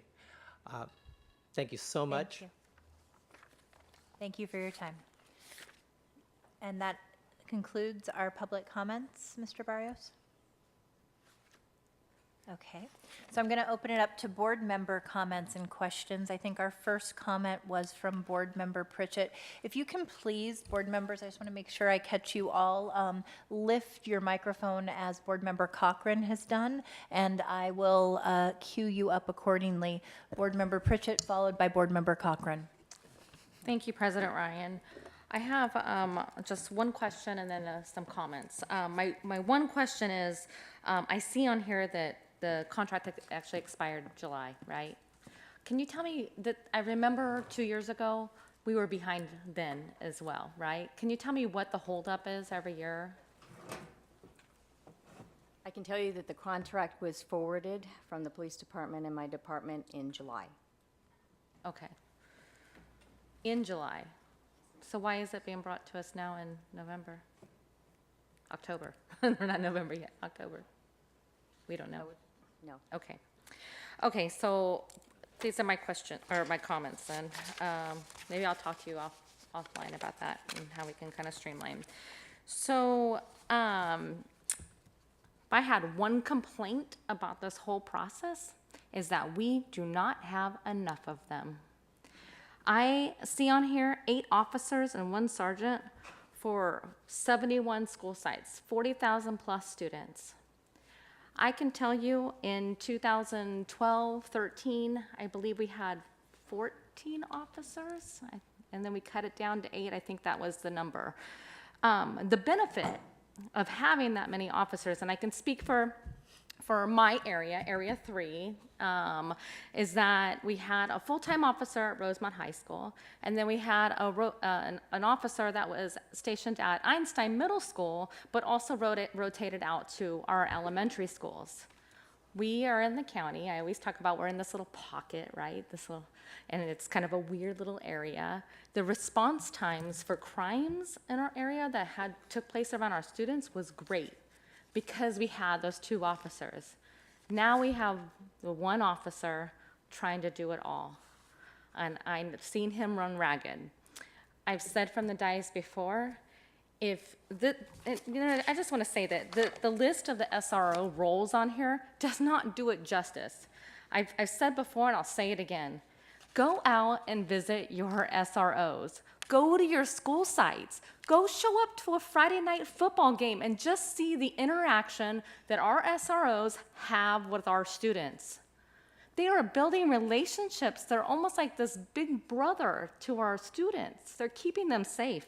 And $3 million, that's worth, I can't even imagine, like, 1 life. $3 million? You know, the situation that we had take place at JFK, that's not my area, but I know a lot of families that live over there. And one thing, an overarching comment that I heard from a lot of people was that the response to get those kids out and get them safe, right? Kids weren't running around ragged. It was a serious situation. And that's just one of many that happened. So I want to thank you for your work on that. I know that usually, we don't talk to cops unless we need them, right? And so I think that, this contract is much needed in our district. It keeps our students safe. It keeps our staff safe. And one day, I know it's not going to happen now, but one day, hopefully, we're talking about more. And is there room for improvement? Yes. I'm sure that Captain Hines will admit there's always room for improvement. There's always room for the talk of how we can, change things in each area. Each of our areas is not a cookie cutter area, right? Each SRO has to learn that community and how things are taking place in those communities. How are those kids interacting? What has been their interaction with a police officer before, and how can they change that outcome for them?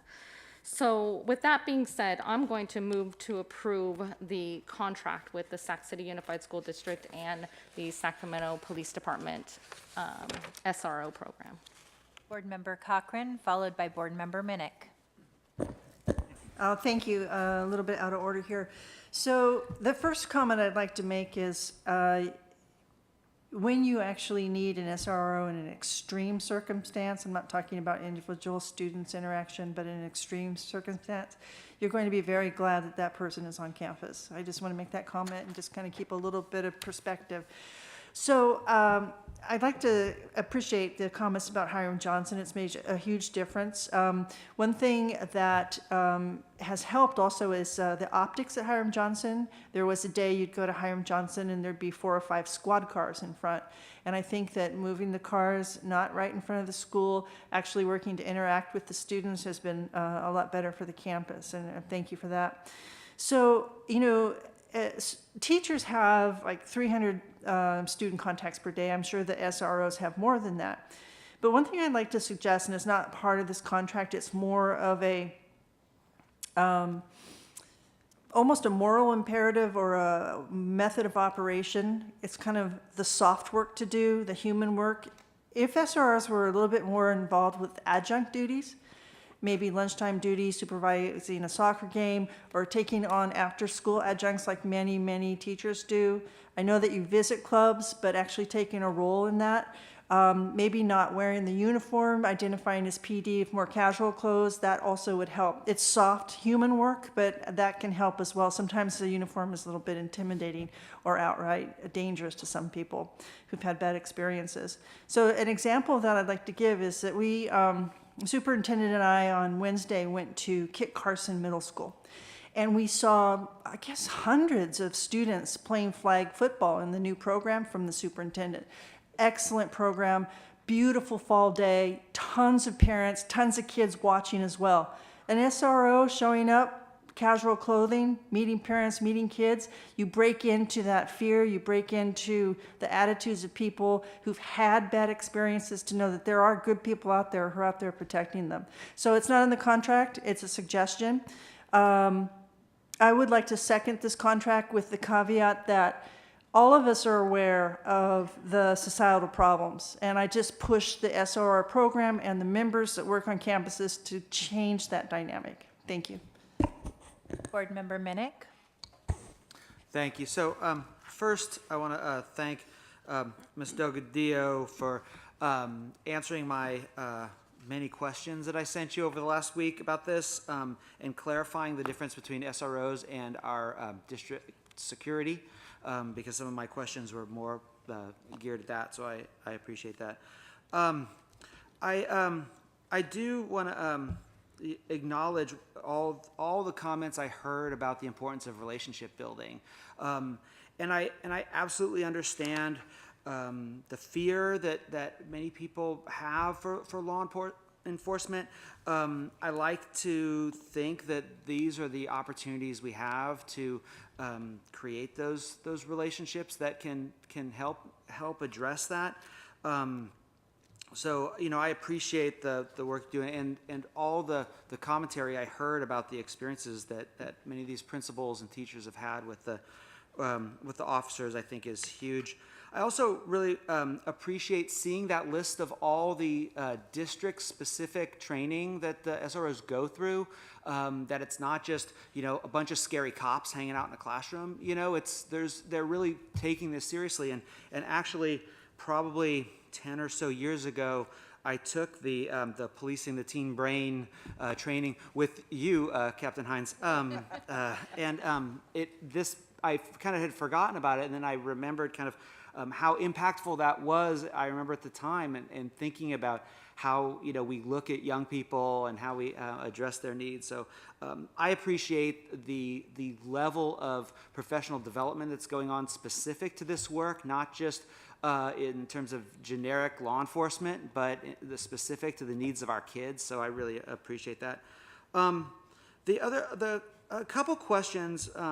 One is, you know, we've been talking a lot here, and it's been being discussed in the African American Initiative Task Force is our suspension rates, predominantly around African American students.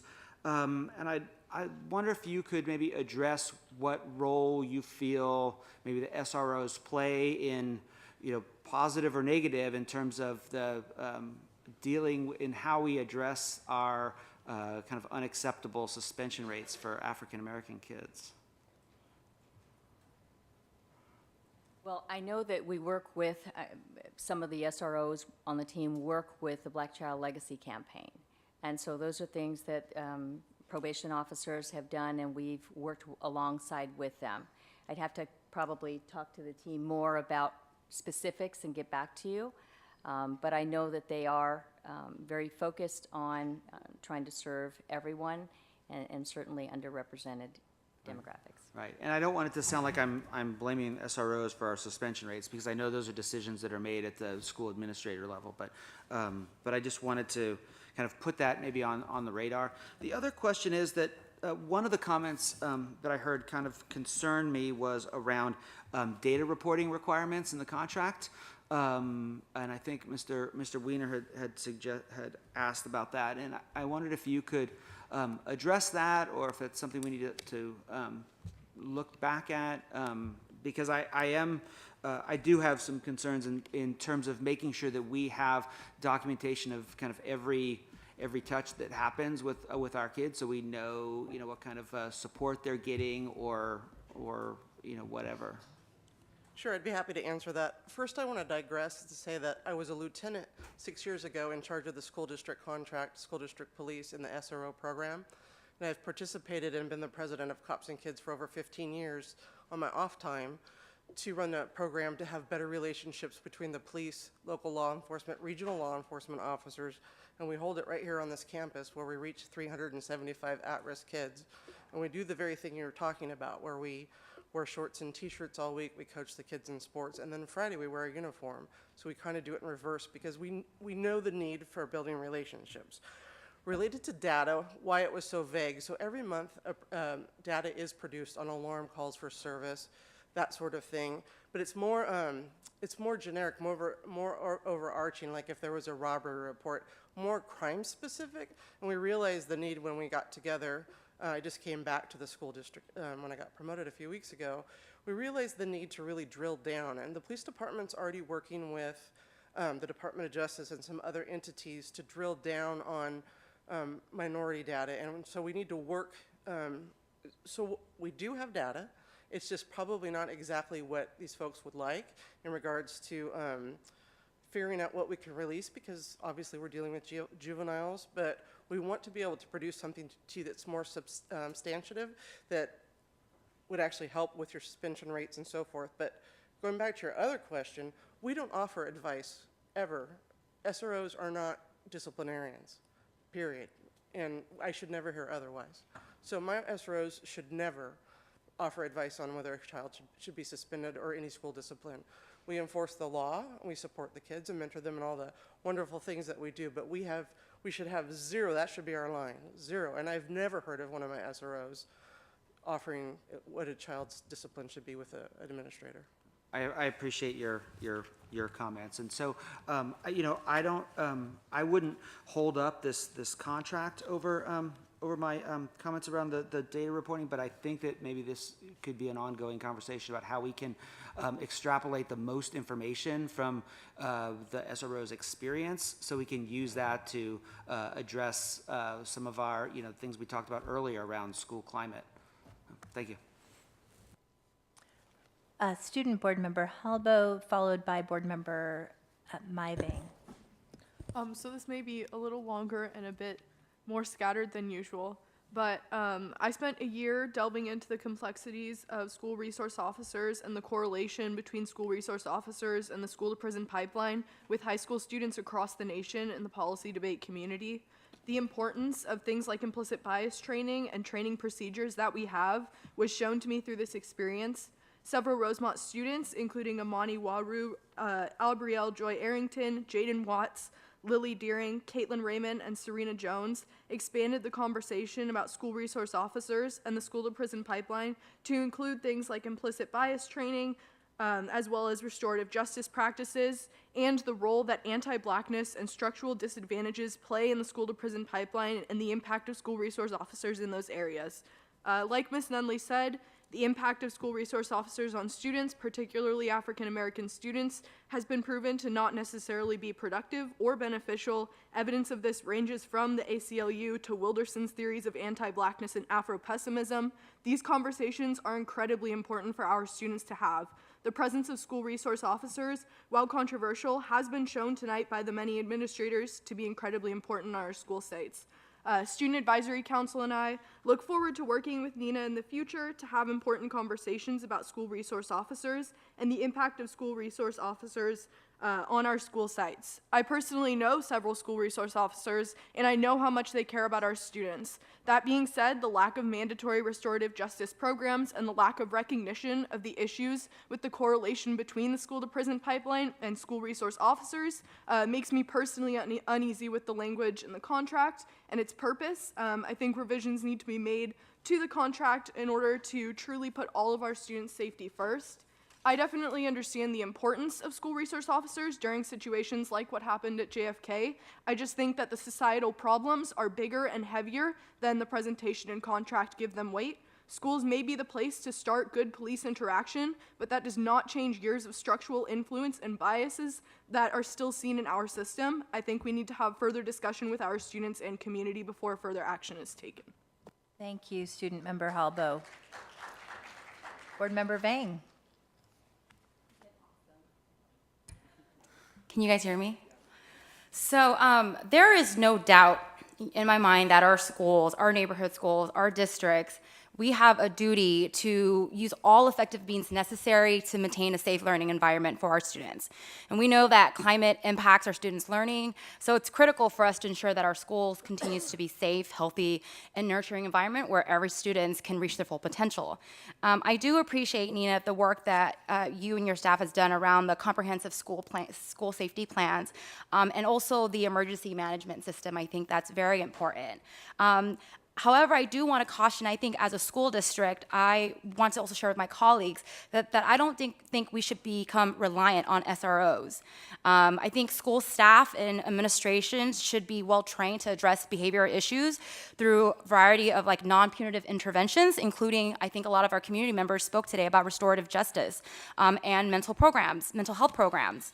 I think oftentimes when I'm looking at the roles of SRO, working with students experiencing difficulties in schools, I'm thinking that's the role of our counselors or social workers, right?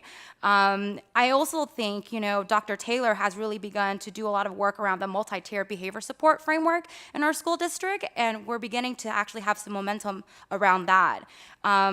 I think it's also really important that, community members have mentioned tonight regarding our deficit, right? This is also $3 million. That also means $3 million that we could be using for counseling or other preventive initiative and programs that has wider impact on our students. I do have similar concerns regarding the data piece about the accountability in the contract, and I know for me, with conversations that I've had on the ground with students and parents, having SROs on campus doesn't necessarily mean that our students feel safe, especially for many of our Black and brown students. I'm also concerned with the level of citations given at our school sites from the reports and the conversations I've had on the ground. I think as a board, we talk a lot about addressing inequities in our system, but we also need to ensure that as school board members, we're not recreating the same kind of structure that we're trying to fight against, right? And that means colluding and being part of the school-to-prison pipeline. In some ways, if we do become reliant on just SROs, I think as a school district, we've done a disservice to our students as well. And if we're not intentional, if we're not careful about the policy decisions we make or the contracts that we vote on, we can actually do more hurt for our students. I actually would like to make the recommendation, I know there's a motion on the dais right now, that we actually do not take a vote on this contract. That doesn't mean that I'm against the contract, but I think that community members brought up a lot of critical points. And I want to ensure that we actually bring the contract back. I know that the Policy Governance Committee is currently working to revise a board policy around student law enforcement interaction with student. And I want to make sure that, we include community stakeholders in that process. I do think that there needs to be revision to the contract. I think Cecile brought up some really good points about the contracts, and she had some questions. And I want to make sure as a board member, before I vote on something, that we're able to address those questions. And so I know there's a motion on the table right now, President Ryan, but I would actually like if I'm also going to make a motion once, I know there's like a process to this, but I would like to make a recommendation not to vote and for us to bring this back after the contract has been reviewed. So we have a motion on the table with a second. We also have a counter motion on the table that we would bring this contract back for review at a later board meeting. I actually will second that motion, and I have some thoughts and comments that I want to share, but first we'll hear from Board Member Jay Hansen. Thank you very much. One, just to kind of address some of the different things and give my thoughts on this. I think that it's there's certainly a cost that comes with that. We have 43,000 students. I think it's only fair that we share in the cost of providing safety and law enforcement for our students to the city. We shouldn't just ask them to do that burden all for us. Yes, we pay for it in our day-to-day lives, but as a school district, I think we have an obligation to be part of that. The fact is crime does happen, and we do need security, we do need police, so having SROs just in that circumstance is really important. The diversity is a wonderful thing. I see it at McClatchy High School. I know that they are a big part of the campus there, so I think that they're doing far beyond simple security measures, and those are the kinds of things that I think are really important. It's great for people to see a uniform and to understand that that is actually somebody who's helping protect you and protect your community, and it doesn't happen in a vacuum. We might wish it would, but the kind of work that happens at the SRO level, I think, helps promote that, and that's a very big positive as well. I've heard a lot of people talk about restorative justice. We had a program, and remember it got pulled, and I would ask Carl and other folks, if you want to see that happen, you need to talk to SCTA leadership. They're the ones that boycotted the meetings and made us pull that whole program, and that's where that's at right now. So if we want to get serious about that, they have to come to the table. That has not happened. I also do share in the concerns with the contract. I think that just a recommendation, the cost should be part of our presentation. The contract should be something that is in, our packets and more accessible.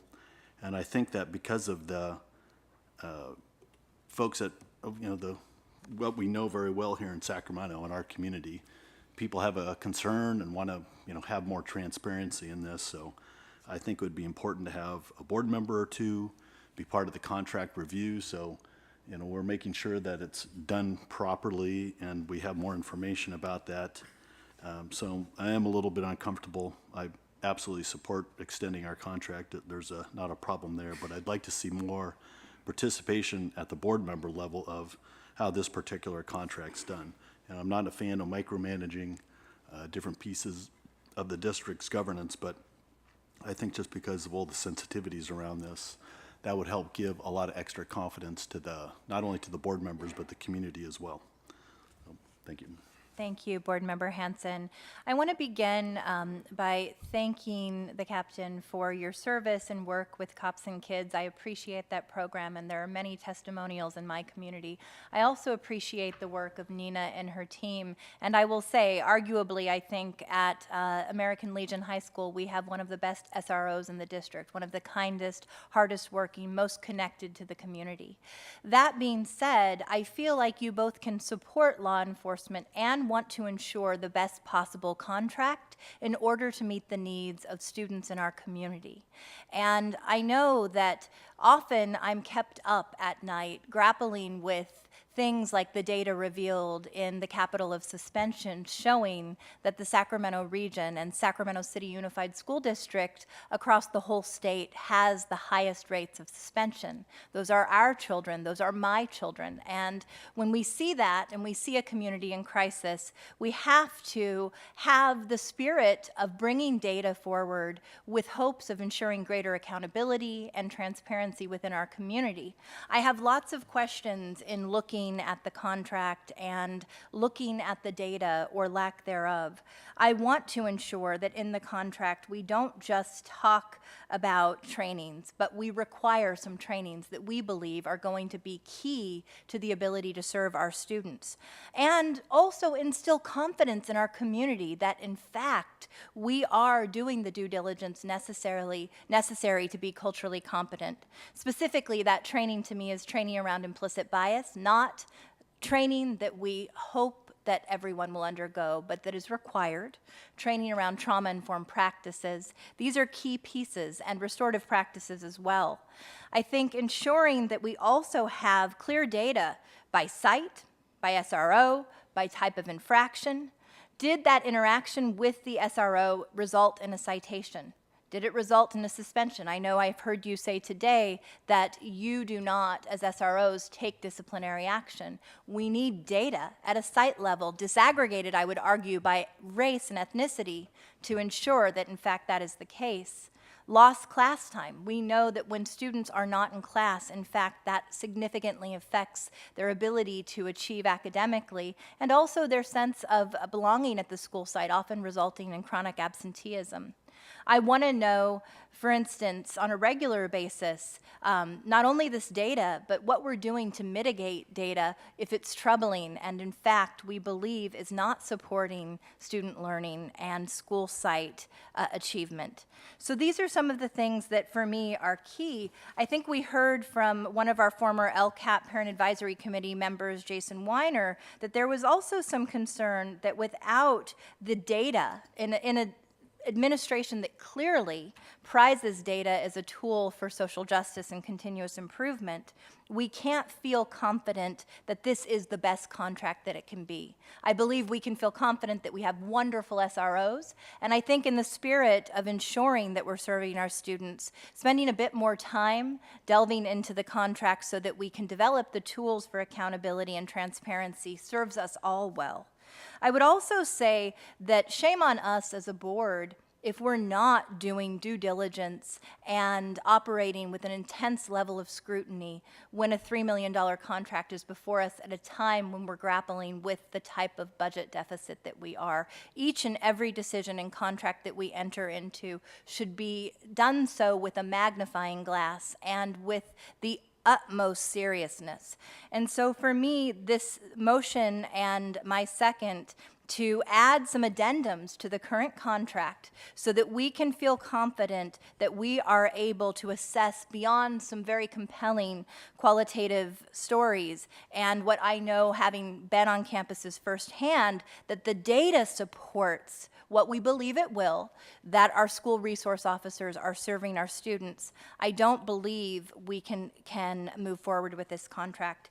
So with that, we have a motion and a second on the table.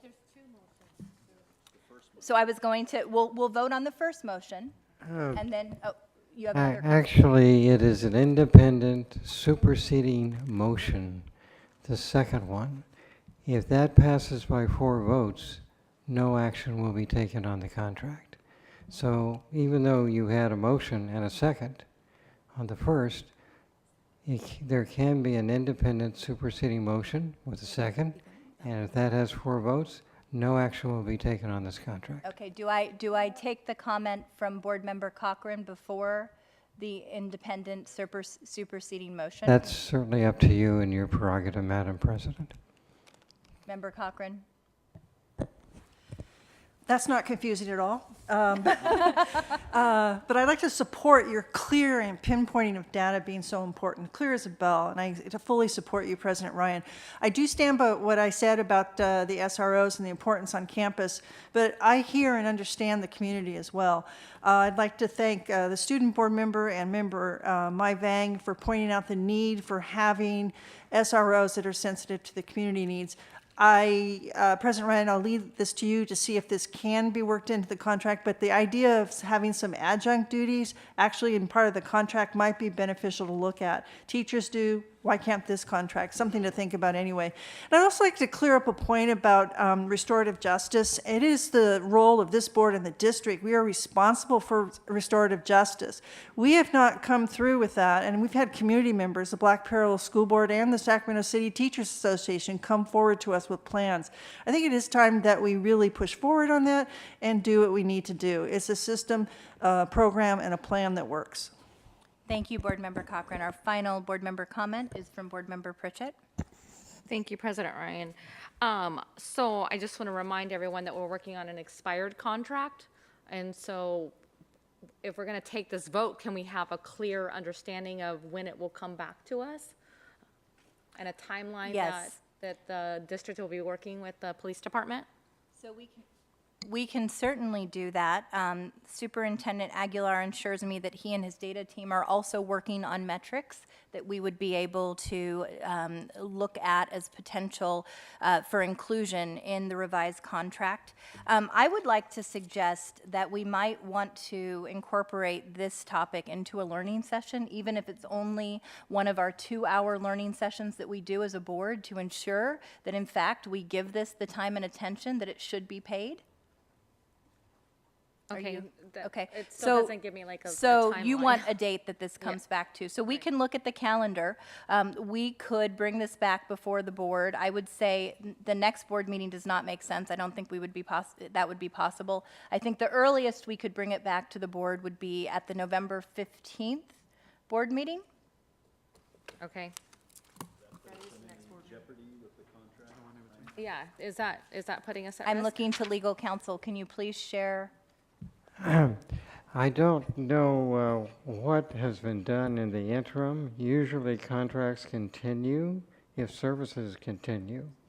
You know, in talking to legal counsel for the city, they're very worried about us being out of contract, specifically stating that when we're out of contract, you're giving my SROs no direction because they're not under your contract. So the fact that we've been out of contract for 5 months is very concerning to our legal counsel, and waiting 6, 8, 12 more weeks makes absolutely no sense. So I understand that the urgency to push it out, but it's been pushed out as your partner. We've been your partner for 20 years, and we've been a good partner in standing, and we're 5 months out of contract is really an unfair thing that you've served us, and now you want to push us out even longer. And I don't know that's what's best for the kids or the citizens or the police officers to put them in that position to operate on your campuses without a contract.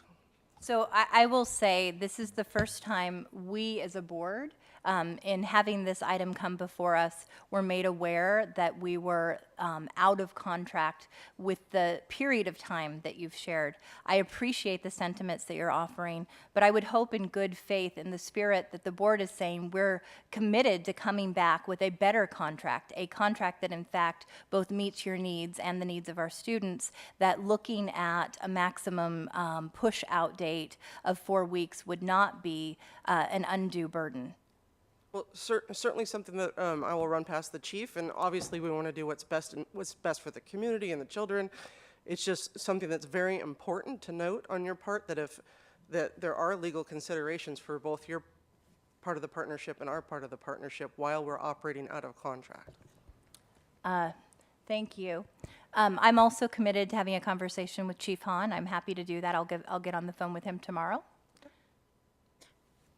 So with that, I believe we have a motion and a second. So I'm talking about the what do I need to call it? The second motion. The second motion, which in fact will replace the first motion made. And I do want to call for a student preferential vote.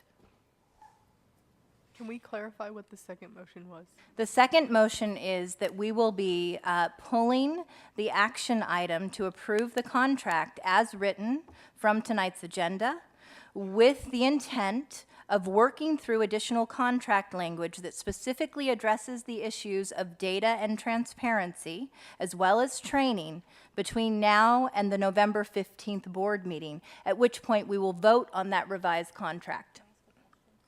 I understand the importance of functioning under contract, and I also understand the importance of coming back, so I abstain. Board Member Pritchett? I just had a question. Would it not do us good to pass the contract since we are in an expired contract and then promise to come up with an MOU over the next month or 2 months with the Sacramento Police Department? An MOU is a contract. But it could be an addendum to the contract, correct? You can always do an addendum, but I don't think that's the motion on the floor in the second. That's why I'm asking the question. Right. No. You could, under the Brown Act with this contract, if it's up to the board, could do a limited extension, but that's not what the motion in the second is before the board. And that will take 4 affirmative votes on the second motion. So what I will say is after we speak with Chief Hahn and we get clarification on the legality and potential challenges of the contract being delayed over the course of the next 4 weeks, should we need to, I am happy to call a special board meeting in which we would take this item up. I personally don't feel comfortable voting on this contract tonight. So I'm going to go ahead and ask for a vote on the motion that I have made. We have a motion and a second. All those in favor? Aye. Those opposed? Abstain? We have a student abstention. The motion passes. Thank you. Item 9.3, Budget Reduction Timeline Plan.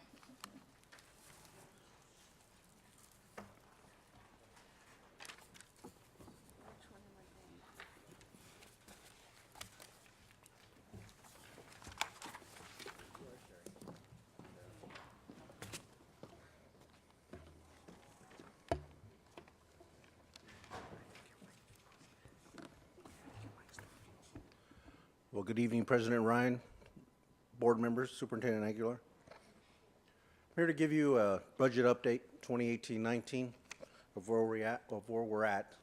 The presentation sequence will be first going to discuss with you FCMAT and the fiscal health analysis process we just went through. We'll be looking at a timeline, a temporary timeline that we started putting together. And lastly, an explanation of budget review committee and that versus waiving a budget review committee. So in terms of fiscal health, FCMAT, they were here. They came to start work, started Monday. Their work ended Wednesday.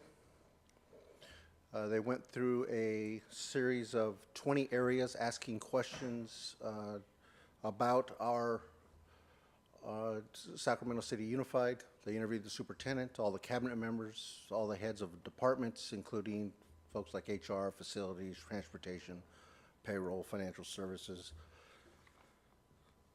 Their focus is to look at common indicators for the risk of insolvency. So they weren't here specifically for reductions or to eliminate the deficit. It's more about looking at us as an organizational structure and doing a system analysis of us. They look at things like cash management, charter schools, deficit spending, employee benefits, enrollment and attendance, information systems and data management, leadership stability, position control.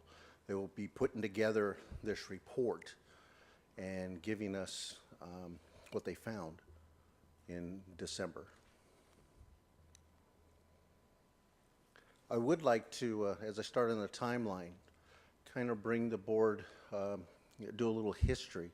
When we received the letter from SCOE disapproving the budget that was August 22nd.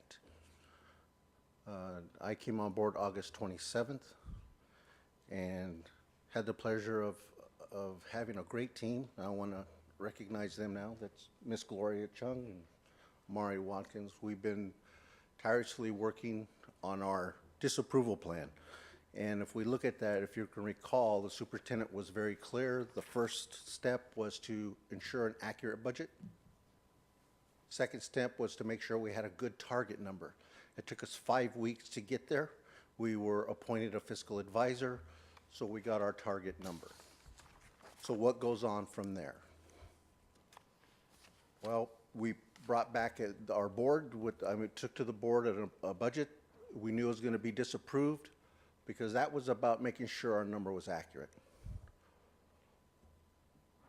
So on October 12th, we posted that our disapproval letter, so the community was aware of that. On October 15th, we started the fiscal health analysis. Tonight, we're asking the board to take action on whether we have a budget review committee or waive the budget review committee. The deadline for the district to submit a cash flow projection based on the last budget is tomorrow. So what happens from there on?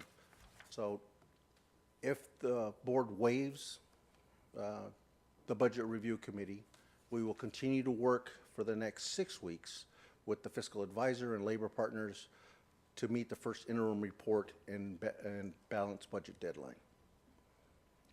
If the board does not waive and goes with the budget review committee, we will go through that step, and we get from the superintendent of public instruction a list, which actually doesn't exist. We choose 3 names from that list, and within 5 days we start the BRC process, and they complete a budget report by November 30th. On our budget first interim report, this would be December 6th. We're working towards submitting a balanced budget, and when that is submitted, it meets our deadline to SCOE of having a budget to them by December 14th. And that is why December 14th is our first interim budget and balanced budget deadline. From there, SCOE has a deadline of December 31st to get that to the California Department of Education. One of the things that I like to bring out that is important is from October 19th to 12/6, our team will be working on that third step. And what that is looking for viable options to mitigate our structural deficit. So the superintendent was very clear in his charge to us.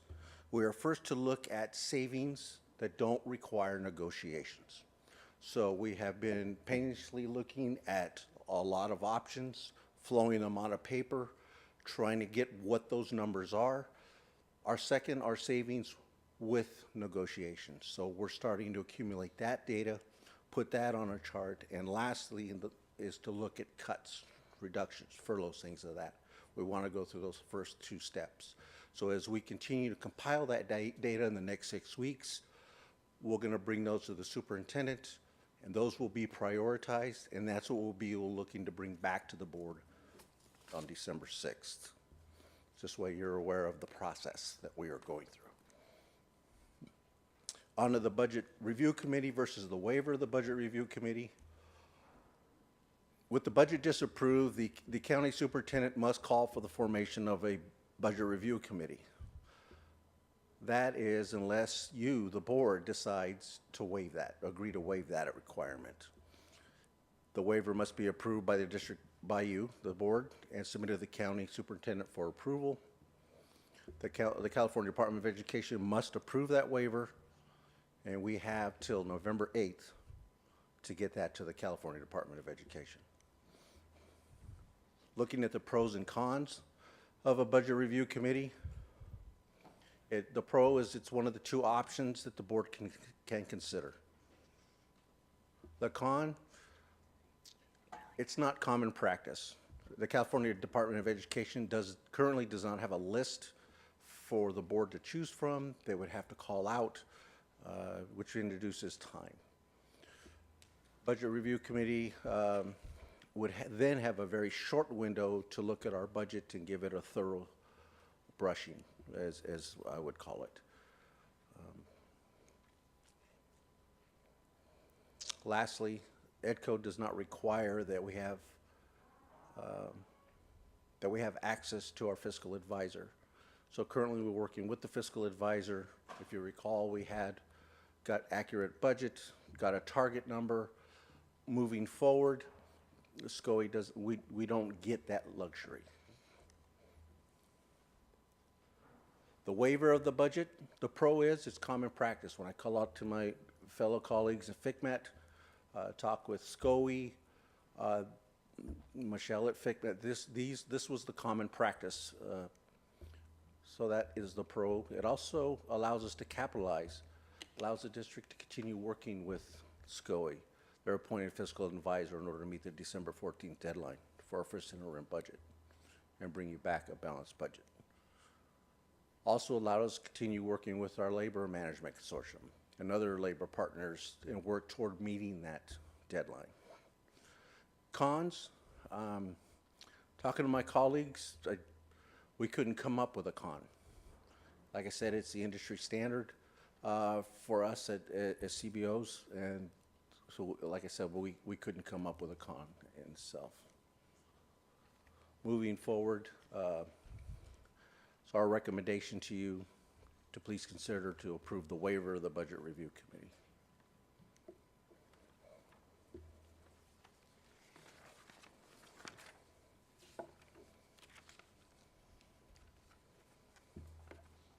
Do we have any public comments on this item?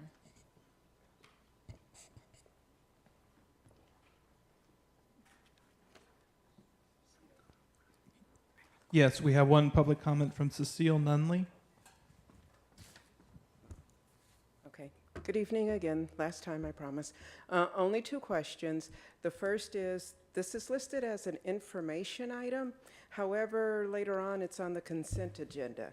And that was just a little confusing to me. Why would this not be an action item right here as opposed to being on the consent?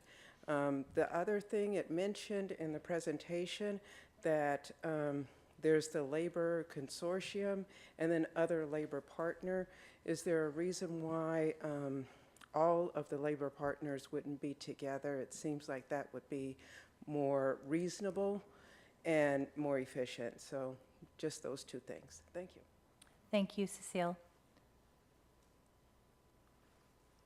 We have no other public comments? Do we have board member comments or questions? We have a comment from Board Member Cochran. Thank you. Thank you. So this process is a bit unnerving. It's so important that we address this problem. And when I found out that we were going to waive the CEDE, I was a little bit nervous, but I've been told by the CBO, the process that he's going to take has been shown here. I was told that we're going to really work at this and get this budget balanced. So I'm going to personally instill my faith that this will happen. We have to meet these deadlines. We have to get this budget balanced. And it is incumbent on staff, and the board, and leadership, all of us working together to make sure we get this done. So I urge staff that is working on this problem to reach out to the board, anything that we can do to help you, any investigation on finances, I encourage you to speak up. I know that there are community partners that look at the budget, and I know that you bring an expertise, Mr. Quinto, that we sorely need. And so I'm being very positive, and I'm looking forward to the best, because in the last couple of weeks, we've heard some very terrible things about our district regarding the budget, and they're true. We've got to get this, we've got to get our act together on this. But we are an excellent district in many ways. We serve many children, we provide programs, and we are instituting change based on the superintendent's wonderful, clear, effective ideas. But we can't do anything unless we get our fiscal house in order. And as huge and onerous as that job is, Mr. Quinto, it's falling on your shoulders. But I'm going to tell you right now that I have confidence that you can do it. And I'm looking forward to the next meeting and the next until we have resolution. Thank you. Thank you, Member Cochran. Thank you, Board Member Cochran. Do we have other comments? Board Member Hanson. Nope. Is that on? Okay, there we go. One, I just want to remind all of us that even in spite of the budget challenges we have a lot of money. Our total budget is almost $550 million. That's a lot of money. So we can't lose sight of the fact that there's a lot of resources that are there that maybe we just haven't been deploying them in the best way for the greatest good for our students and make a more student-centric budget as opposed to the way that this district has operated for many years. And unfortunately, that falls on the board, on staff, on our leaders, labor leaders. All of us are going to have to be part of that. And, to let Cecile know, it is sad that not all 5 of our labor partners are together, only 4. And one SCTA has boycotted the meetings and refuses to be part of that. You should ask them why they're not doing it, because it's a mystery to me. All of us have to be rowing in the same direction. If we don't, maybe the whole ship sinks. But I think there's a lot of opportunity to do the right thing by our district. We have what it takes to get it done. We've got the right leaders in place. And, it's incumbent on all of us to take care of that business. Thank you, Board Member Hanson. Do we have any other comments from board members? I want to thank you, Dr. Quinto, and your team for your due diligence and hard work over the past few weeks. I know that you stepped into this role perhaps not understanding in full the magnitude of the task that would be before you, but just as the superintendent has said, he might not have created this issue, but this is his challenge to confront. We believe the same of you. You might not have created this budget challenge, but it is your challenge as it is ours to confront, and I have full confidence that you can do that. As we talk about the labor consortium and the spirit of shared sacrifice, I have to continue to hope that all of our bargaining partners can come to the table to develop a path forward. I have said it before and I will say it again, we cannot afford to fail.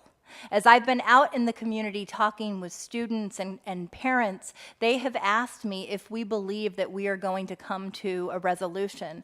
And I have told them with unwavering conviction that we will come to a resolution that is student-centered. I also know that as I've talked with individuals like our custodians at a school site just a couple days ago, that custodian shared with me that he was in the process of also getting his truck driver's license because he still remembers the layoffs of years past before I was a board member, before many of us sat at this table when cuts decimated our custodial staff. I am fully committed, as I hope my board member colleagues are, to ensuring that the savings we find are not borne on the backs of any one entity, that in fact that there is shared sacrifice and that at the end of every decision, students are what we have used as our barometer of success. So thank you, and I don't think we have any other comments on this item. This is an information item only, item 9.4, volunteer manual and business process update.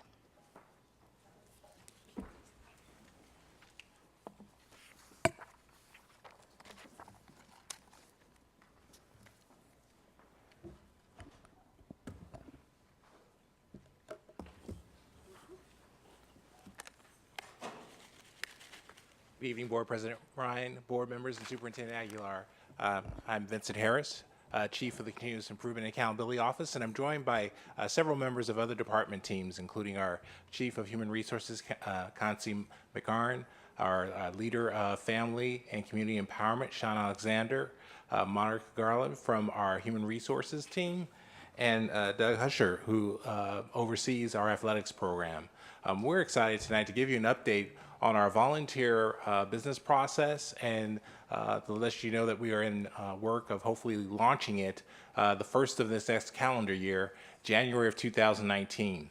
What's really important about this presentation is that in some respects, it really highlights the equity, access, and social justice guiding principle in the context of adult relationships with students. And so really the themes that we're trying to represent in our revision to the volunteer process is the notion of safe access. Because we know that our volunteers care deeply about our students, care deeply about our community, but we also know that safety really matters a great deal. One thing that the board itself took action on was creating meaningful ways to mitigate some of the cost of fingerprinting, which we know is an important barrier to volunteerism, but we also recognize that we had to wrestle with ways of doing that so that we can include as many of our families as possible. And you'll actually see within our presentation itself, we actually wrestled with this notion of how to include as many of our diverse families as possible. And so we tried to be as overarching in our definition of a volunteer, and you'll also see this new term called visitor as well, with the goal being is how do we increase the greatest access for families to our students, knowing that our families come from very different perspectives, very different circumstances, and we want to be as inclusive as possible. And so as much as we talk about the equity, access, and social justice guiding principles as it relates to student outcomes, it is equally important within this presentation this evening. So we had concerns with the current volunteer process. Many of those concerns, board members yourselves surfaced in many settings in terms of the notion of the kind of confusing set of levels that we had, this notion of inability to really track the data with fidelity within our technology systems, no real consistency in this notion of how do you know you have a volunteer on campus. And in an overarching sense, and this has been one of the themes that we've talked about in several presentations, the power of a standard work process to make it clear what does it mean to go through the volunteer vetting process and make sure that it is consistent throughout the district. And ultimately, this resulted in a charge that we received from the board, particularly Member Pritchett speaking to us in January of this year around the importance to the superintendent about coming back to the board with a defined process to manage our volunteers and coaches. And so tonight, we're giving you a sense of the work in process.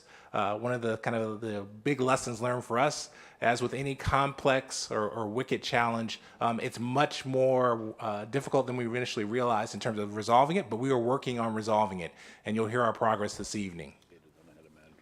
This led us to create a cross-departmental team, and you'll see here several departments listed, representatives of which are behind me. I also forgot to include one department on this slide, our technology team, because we know that in going to scale, we really do need to leverage our district systems, those being Escape and Infinite Campus. So with that oversight, I do want to make sure I verbally call out the importance of our technology partners in bringing this business process for our volunteers to life. With that, I'm going to turn the presentation over to Sean Alexander, and she'll take you through some of the benchmarking work that she's led to make sure that we adopted best practices both here in California and from other districts throughout the nation.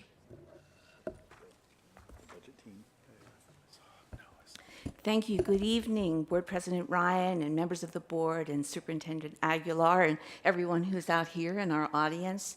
I'm Sean Alexander, and as we continued our journey with this, we did a reach out to not only our neighboring districts, but we did a reach out to our family engagement partners nationwide who have similar demographics to see what their volunteer processes look like. And what we found is that the list that we have in front of you, all of them, as a best practice, have fingerprinting for all volunteers.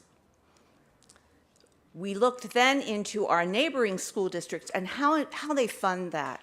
And if you'll see the list we have here, the majority of them have the district covering fees for fingerprinting. In looking at best practices both locally and nationally, we adopted fingerprinting for all, TB clearance, clear expectation for our volunteers through orientation, a standardized sign-in process, and wearing a standardized identification at all times for our volunteers. And key elements of our revised process include a formal business process, which we have never had before, integration with Escape and Infinite Campus, and systematic input of data about volunteers district-wide so we can pull reports and track our volunteers, distinction between volunteer and visitor, fingerprinting of all volunteers, establishing a weighted allocation for our subsidized fingerprint costs rather than a first-come, first-serve, and an ongoing monitoring process for volunteer. This is our volunteer procedure that is going on right now. It's in a draft form, and it's big. And, but we are using this not only to kind of give us a roadmap going forward and for our staff at school sites to have a consistent map going forward, but also to really recognize some gaps in accountability so that we could address those in our design process. Now, here's where we spent a lot of discussion and time, the differentiation between volunteer versus visitor. And if you'll look, volunteers we've identified and proposed to be a parent, guardian, or a community member who assists at a school site or in a program on a regular basis, and that would be 10 or more days during a school year. If you were to volunteer, you must complete the application. You would need to undergo the fingerprint process. You would need to show a TB clear or a TB test clear. You would need to have receive an orientation, and you would need to sign in and wear identification on campus at all times. Some of the duties of a volunteer include coaching, short-term supervision of our students, one-on-one tutoring or mentoring, any chaperones, transporting students, and someone who is a regular assistant in a classroom. And because we wanted to be very inclusive of some of our parents who do not have the ability to volunteer, we established a distinction of visitor. And a visitor is a parent guardian who visits the school site on an intermittent basis. So that's no more than 10 days out of the 180 a school year. And also they're required to sign in and wear a sticker identifying them on campus. That way, volunteers with a lanyard, staff knows who's a volunteer on campus, sticker, we know you're a visitor.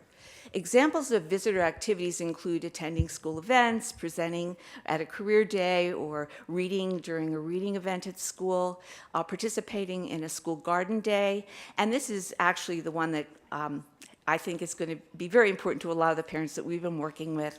The ability to attend a day field trip, not as a chaperone, and not supervising students. And the reason this speaks to me is oftentimes our parents struggle with that, and they want to be participatory in these events.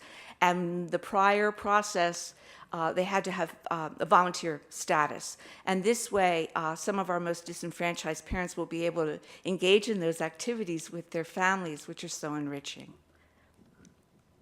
The cost of the model that we're looking at, those identifying badges, I searched several different printers nationally, and the lowest bid I could come in with was $300 per 1,000. Lanyards, $286 per 1,000. So those are identifiers for school. The sticker badges we use now, and Office Depot, they're $549 for 100. The fingerprint costs, the district's been very, very generous in an allocation of a subsidized fingerprint fee based on an equity framework of $25,000. What folks may not know is the current fingerprint fee for folks who may not have the need for subsidy is only $47. The actual cost to the district is $84, and the district has been absorbing that cost. And now Mr. Harris is going to talk a little bit about how the formula for fee assistance was developed. Thanks, Sean. And really the goal here is building on the board's feedback, as we heard in June, your thoughts around when you approved the $25,000, making sure we took an equity thought mindset and how we allocated it to sites. And so, as Sean mentioned, we took the opportunity to say, what is something that is better than first come, first serve? And so we really thought about sites in terms of free and reduced lunch rate. And so we used that as an allocation table. So sites, obviously with a higher free and reduced lunch rate, would have more of the free fingerprinting opportunities than sites with a lower free and reduced lunch rate. And that was basically our basic methodology. We recognize that there are many ways to think about this, and so we're continuing to wrestle with the methodology going forward, but we definitely see this methodology as an improvement over the prior framework of first come, first serve. And then as we talked about building an accountability framework, this is still very formative as well. But what's important about this slide is recognizing the cross-department nature of this work. And so what you see here framed are roles and responsibilities across very important units. So from the site level, of course, obviously is where many of our volunteer experiences begin. But the key role our human resources team plays in the validation process, and then the important roles then that come into play with our FACE office, and then from an oversight perspective, we've designed some elements of our continuous improvement and accountability office also playing a role in terms of making sure as a system that when someone's name is entered as a volunteer, we have the ability to track them both at their current site and then potentially if they move throughout the system, because we know there's sometimes mobility with our volunteers. And so really the accountability framework that's emerging and still we're crafting is wrapped around this notion of how do we monitor effectively and then make sure we stay on track or keep track of volunteers in terms of where they may go in the system. This side is really important because as we've evolved in our journey, we've realized the importance of getting feedback from a variety of stakeholders because volunteers do touch the system in many ways. I'm going to ask Doug now to share a little bit about the perspectives we got from some of our athletic directors and their experience reviewing our revised process. Good evening. Greg Purcell, the district's athletic director, could not be here, so I'm reporting on his behalf. Mr. Purcell worked closely with the committee and beyond the committee, had multiple meetings were held with the district's high school athletic directors to hear their feedback. So one area that the new policy addresses is when volunteers help support our athletics teams. With the new policy, after a day of helping out, that person would be a volunteer, no longer a visitor, and be required to be fingerprinted and cleared by DOJ and FBI. For those spending just a day assisting the team, they would need to be directly supervised by a certificated employee. Athletic directors met with Monica Garland from Human Resources to talk about streamlining the process so there's efficient communication. That communication needs to be close between Human Resources, providing the list of cleared volunteers to office managers, and then office managers in turn providing those lists to coaches. Athletic directors also met with Sean Alexander from Family Engagement and Keyshawn Marshall from Risk Management to make sure the processes were clear and thoughtful. Part of the meeting with Keyshawn Marshall also included revisiting processes to ensure that all coaches are CPR trained. This was a collaborative process involving multiple departments to ensure that the volunteer processes are implemented effectively between all of these departments.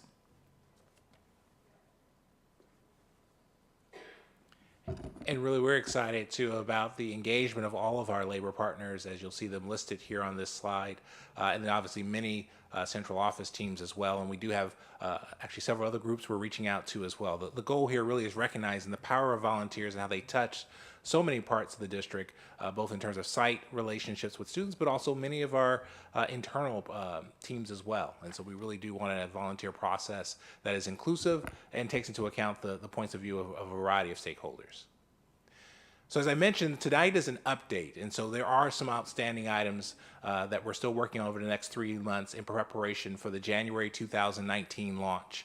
Most importantly, in terms of seeing the system, we know the technology piece is really important, and so we're working through the best ways, working with our technology leader and his team about leveraging Escape and Infinite Campus appropriately to track volunteers within our system as adults. We're working on the professional learning plan. You've heard elements of this in terms of reaching out to key stakeholders who utilize volunteers. And so we're working on a professional learning plan to make sure everybody understands this process so we can implement fidelity. And then as we've done the work, and this is part of the challenge of the timing, there's so many volunteers that our initial thought was really focusing on the in-school volunteers during the school day, but we realized there's actually a strength of volunteers in our community during after school as well. And so we're looking to integrate the after-school process with the process we've been focused on most exclusively during the school day, and we know that we need a couple of months to do that as well to make sure we operate with fidelity. And then finally, we have been wrestling with the timeline of implementation, making sure that, does it make sense to just launch fully across the system day one with a scaled rollout, or do we think about a staggered kind of rollout that might be regionally done? We're just trying to think through in terms of fidelity, because there is the notion of making sure several stakeholders understand what we're doing. We want to be thoughtful about it, and also make sure we do it in a way that we ensure success at the beginning. And with that, I'll turn it over back to the board for questions. Looks like Mr. No public Barrios comment. stepped away. Do we have any public comments? There are none, Board There are President. none. Okay, do we have any comments from board members on this item? We do. We have comments from Board Member Pritchett, followed by Board Member Cochran, followed by Board Member Minnick. Thank you, President Ryan, and thank you to staff for this presentation. And it's been long waited, and I have a few questions. I appreciate the in-depth of like the difference between volunteer and, hold on, I'm trying to find the page, volunteer and visitor. And so my question is, can you just walk us through of what like you foresee at a school site and how this will take place? I'm just trying to visualize, because I mean, I could think of like at an elementary school, per se. There's many open gates. There's areas of point of entrance that many people can walk into. Have you guys thought about that at all, and how we're going to stop people from walking in? Well, the best practice would be sign in for anyone who comes on campus. That's a security issue, and I know that schools struggle with that. But the intention is anyone coming on campus there would be sort of a standardized sign in, because schools are doing a great job of trying to capture that, but it's a little willy-nilly. Yeah. So we would want to have some practices that were like, here's your volunteer sign-in packet, here's your visitor sign-in packet, so that our office managers, and Monica and I are going to be, Monica, get up here. Monica and I are going to be training the office managers and walking them through this in November at their meeting, so that we've already presented to them, but we wanted to sort of keep them abreast of what's going on, because they really are the points of contact, that front office staff. So a volunteer would come in, a volunteer would sign in the volunteer log, a volunteer would get their identifying lanyard, go to the site that they're supposed to be on campus. A visitor would come in, show ID, get a sticker, so that everybody on campus, if you don't have one or the other and you're not staff, Yeah. we need to know who you are. So I've been on, the reason why I asked the question is because I've been on school sites where it wasn't any ill meaning of a person being on campus. It was just that they didn't know. So my thing is signage, signage, signage. It should not just be at a front point, like next to an office that you must sign in. It should be throughout the school, because people will enter in at different points, and as we know and how that we've seen. So signage is going to be important. What about a communication plan to roll this out to the principals, so in regard to the coaching? I know I've spoke to a few of you regarding coaching, which is why we have this presentation, I think. And there has been situations where there'll be a guest coach, or somebody that just is a friend of so-and-so that came in, but they didn't go through the whole application process, and they're out coaching kids on our fields. Yeah, thank you for that question. That has been a slippery slope. And it is easy for one day to become 2 days, to become 5 days, et cetera. You're exactly right. That is why we highlighted there after a day. Really, it's once a month is what the policy talks about. But of course, if you're coaching, it would be multiple days in a row. So after a day, you can't be there unless now you've gone through the volunteer process and you've been cleared. Our biggest point of contact with schools is really through principals and through the athletic directors, mainly through the athletic directors. And so Mr. Purcell meets with those athletic directors now once a month. At most of those meetings, or many of those meetings, Ms. Garland is there as well. They've spent a lot of time probing into that conversation about how do we make sure kids are safe, how do we make sure everyone has appropriate clearances to be working with our kids. So prior to Mr. Purcell's hire on to being the athletic director, was there somebody in that place that was meeting regularly with our athletic directors? Yes, Mr. Smith was in that position, but the contact was not as frequent as we have now. Okay, so once again, communication, signage. I think that's important, and I'm more than happy to sit down with staff and, go over ideas. I'm definitely, you guys are the pros.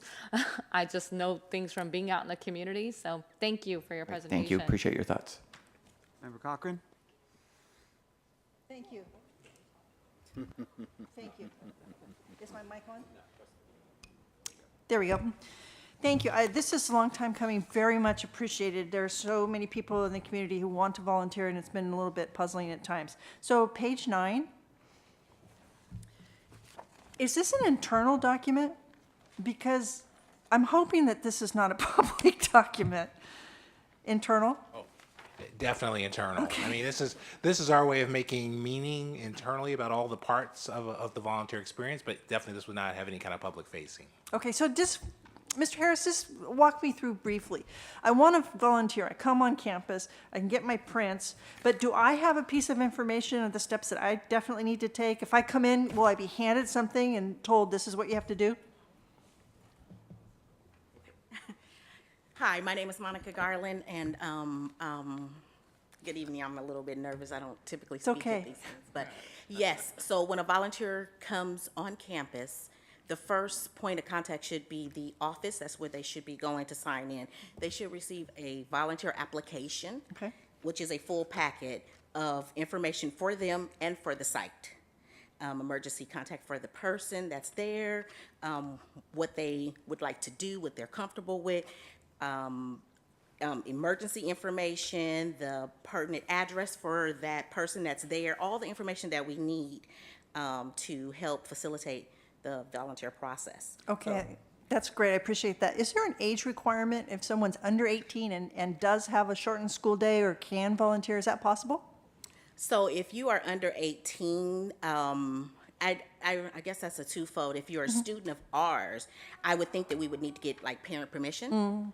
A parent permission slip that says, and we've talked about that at the office manager meeting because we have some mentor kids that want to come on campus, and we ask for the parent permission so that we know that that's okay for them to do that. Principal signs off and approves that. Do you give the kids fingerprints? Under 18, no, we do not. Okay. Youth development. We are working with youth development, though, for a group of students that want to help and mentor, like high school student want to mentor elementary kids. I really appreciate this work again. I want to thank you very much.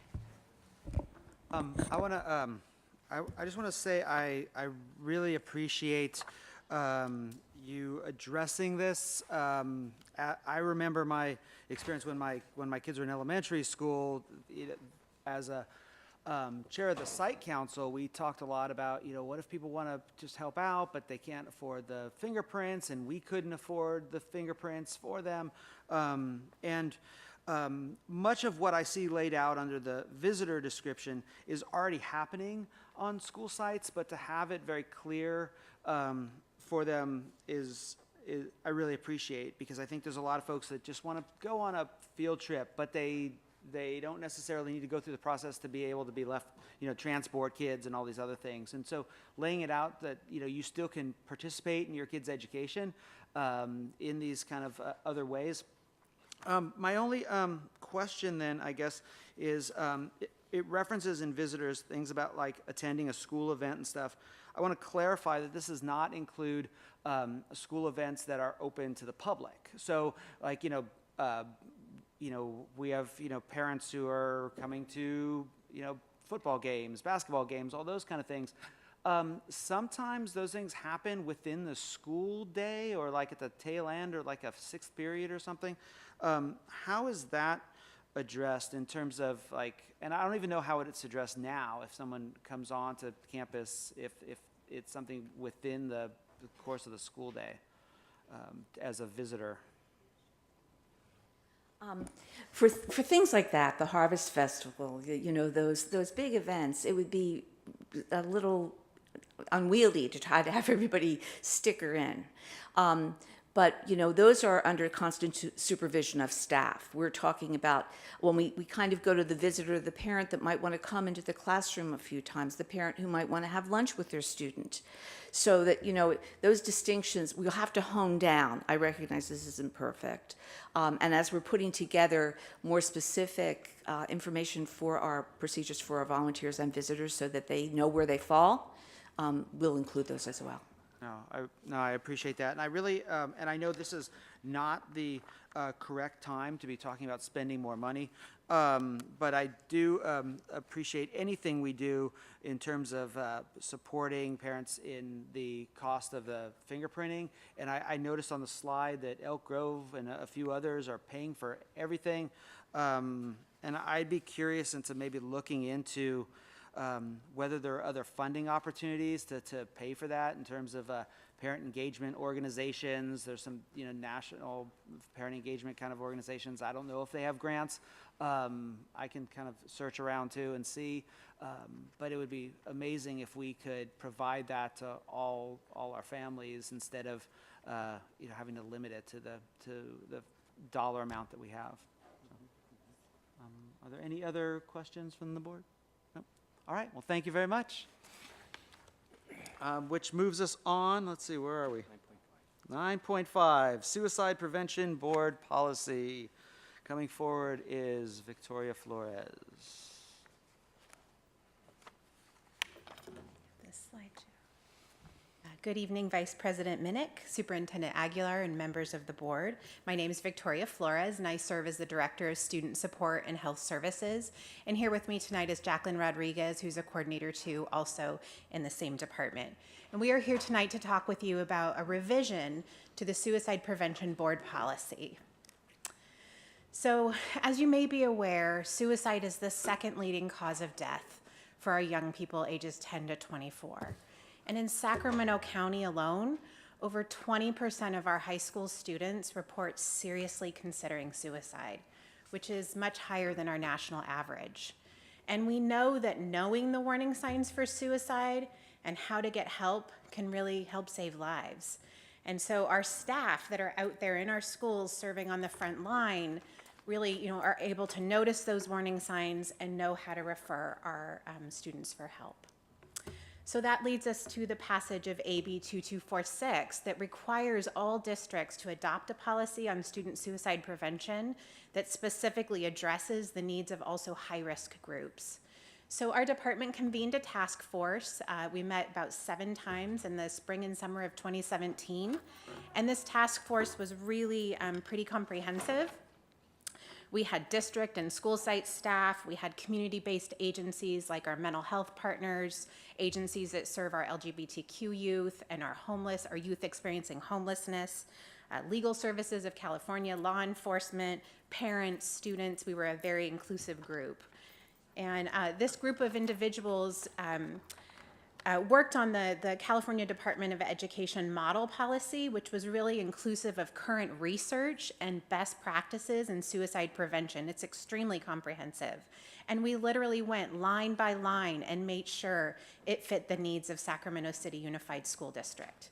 And this policy potentially is, intentionally is designed to identify those at risk of suicide, increase those help-seeking behaviors, and of course decrease suicide risk and suicidal behaviors.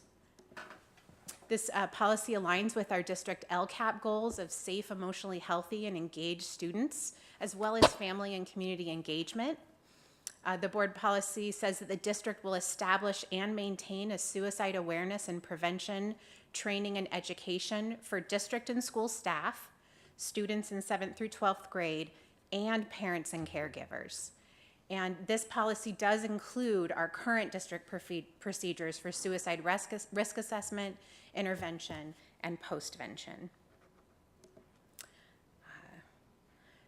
And I wanted to point out to you that for over 10 years, and I did a little research, and I think it's actually much longer, we've been utilizing a standard process for suicide risk assessment and intervention. And our district employed mental health professionals receive training on using a standard risk assessment tool every year.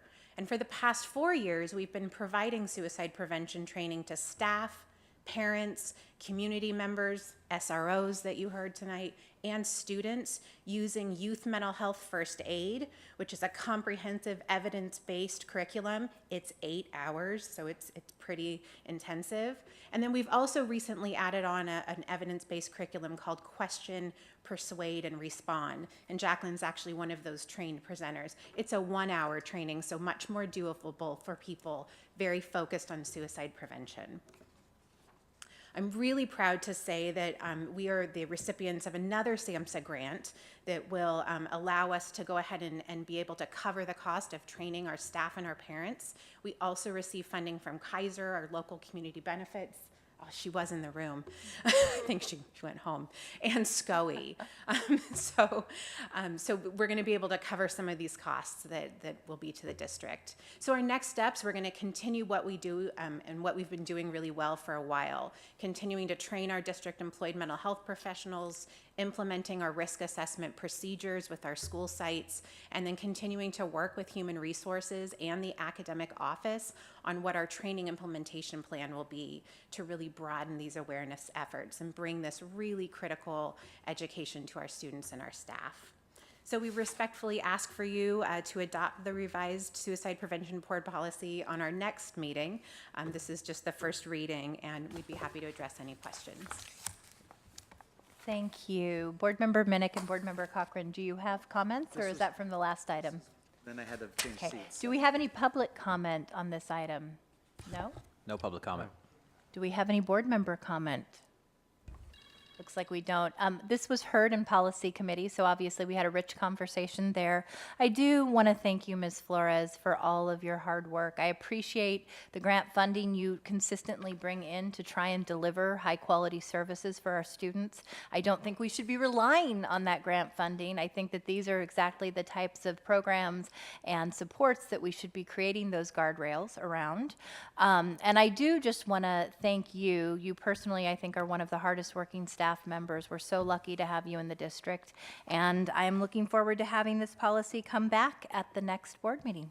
Thank you so much. Thank you. Item 10.0, consent agenda. Do we have a motion? Second. Student preferential vote. I vote yes on all open session items. All those in favor? Aye. Motion carries. Where are we now? Thank you. Moving on to item 11.0, business and financial information, receive information. Do we have 11.2's monthly suspension report that's now being included? Yes. Great. Item 12.0, future board meeting dates and locations. Our next board meeting will be held on November 1st, regular board meeting at 4:30 p.m. at the Cerna Center. As you know, we had a bit of work being done this time.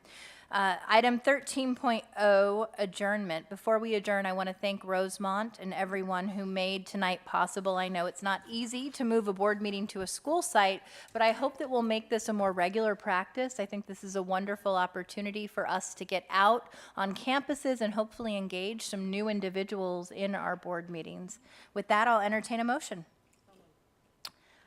Second? Second. All those in favor? Aye. We're adjourned. Thank you.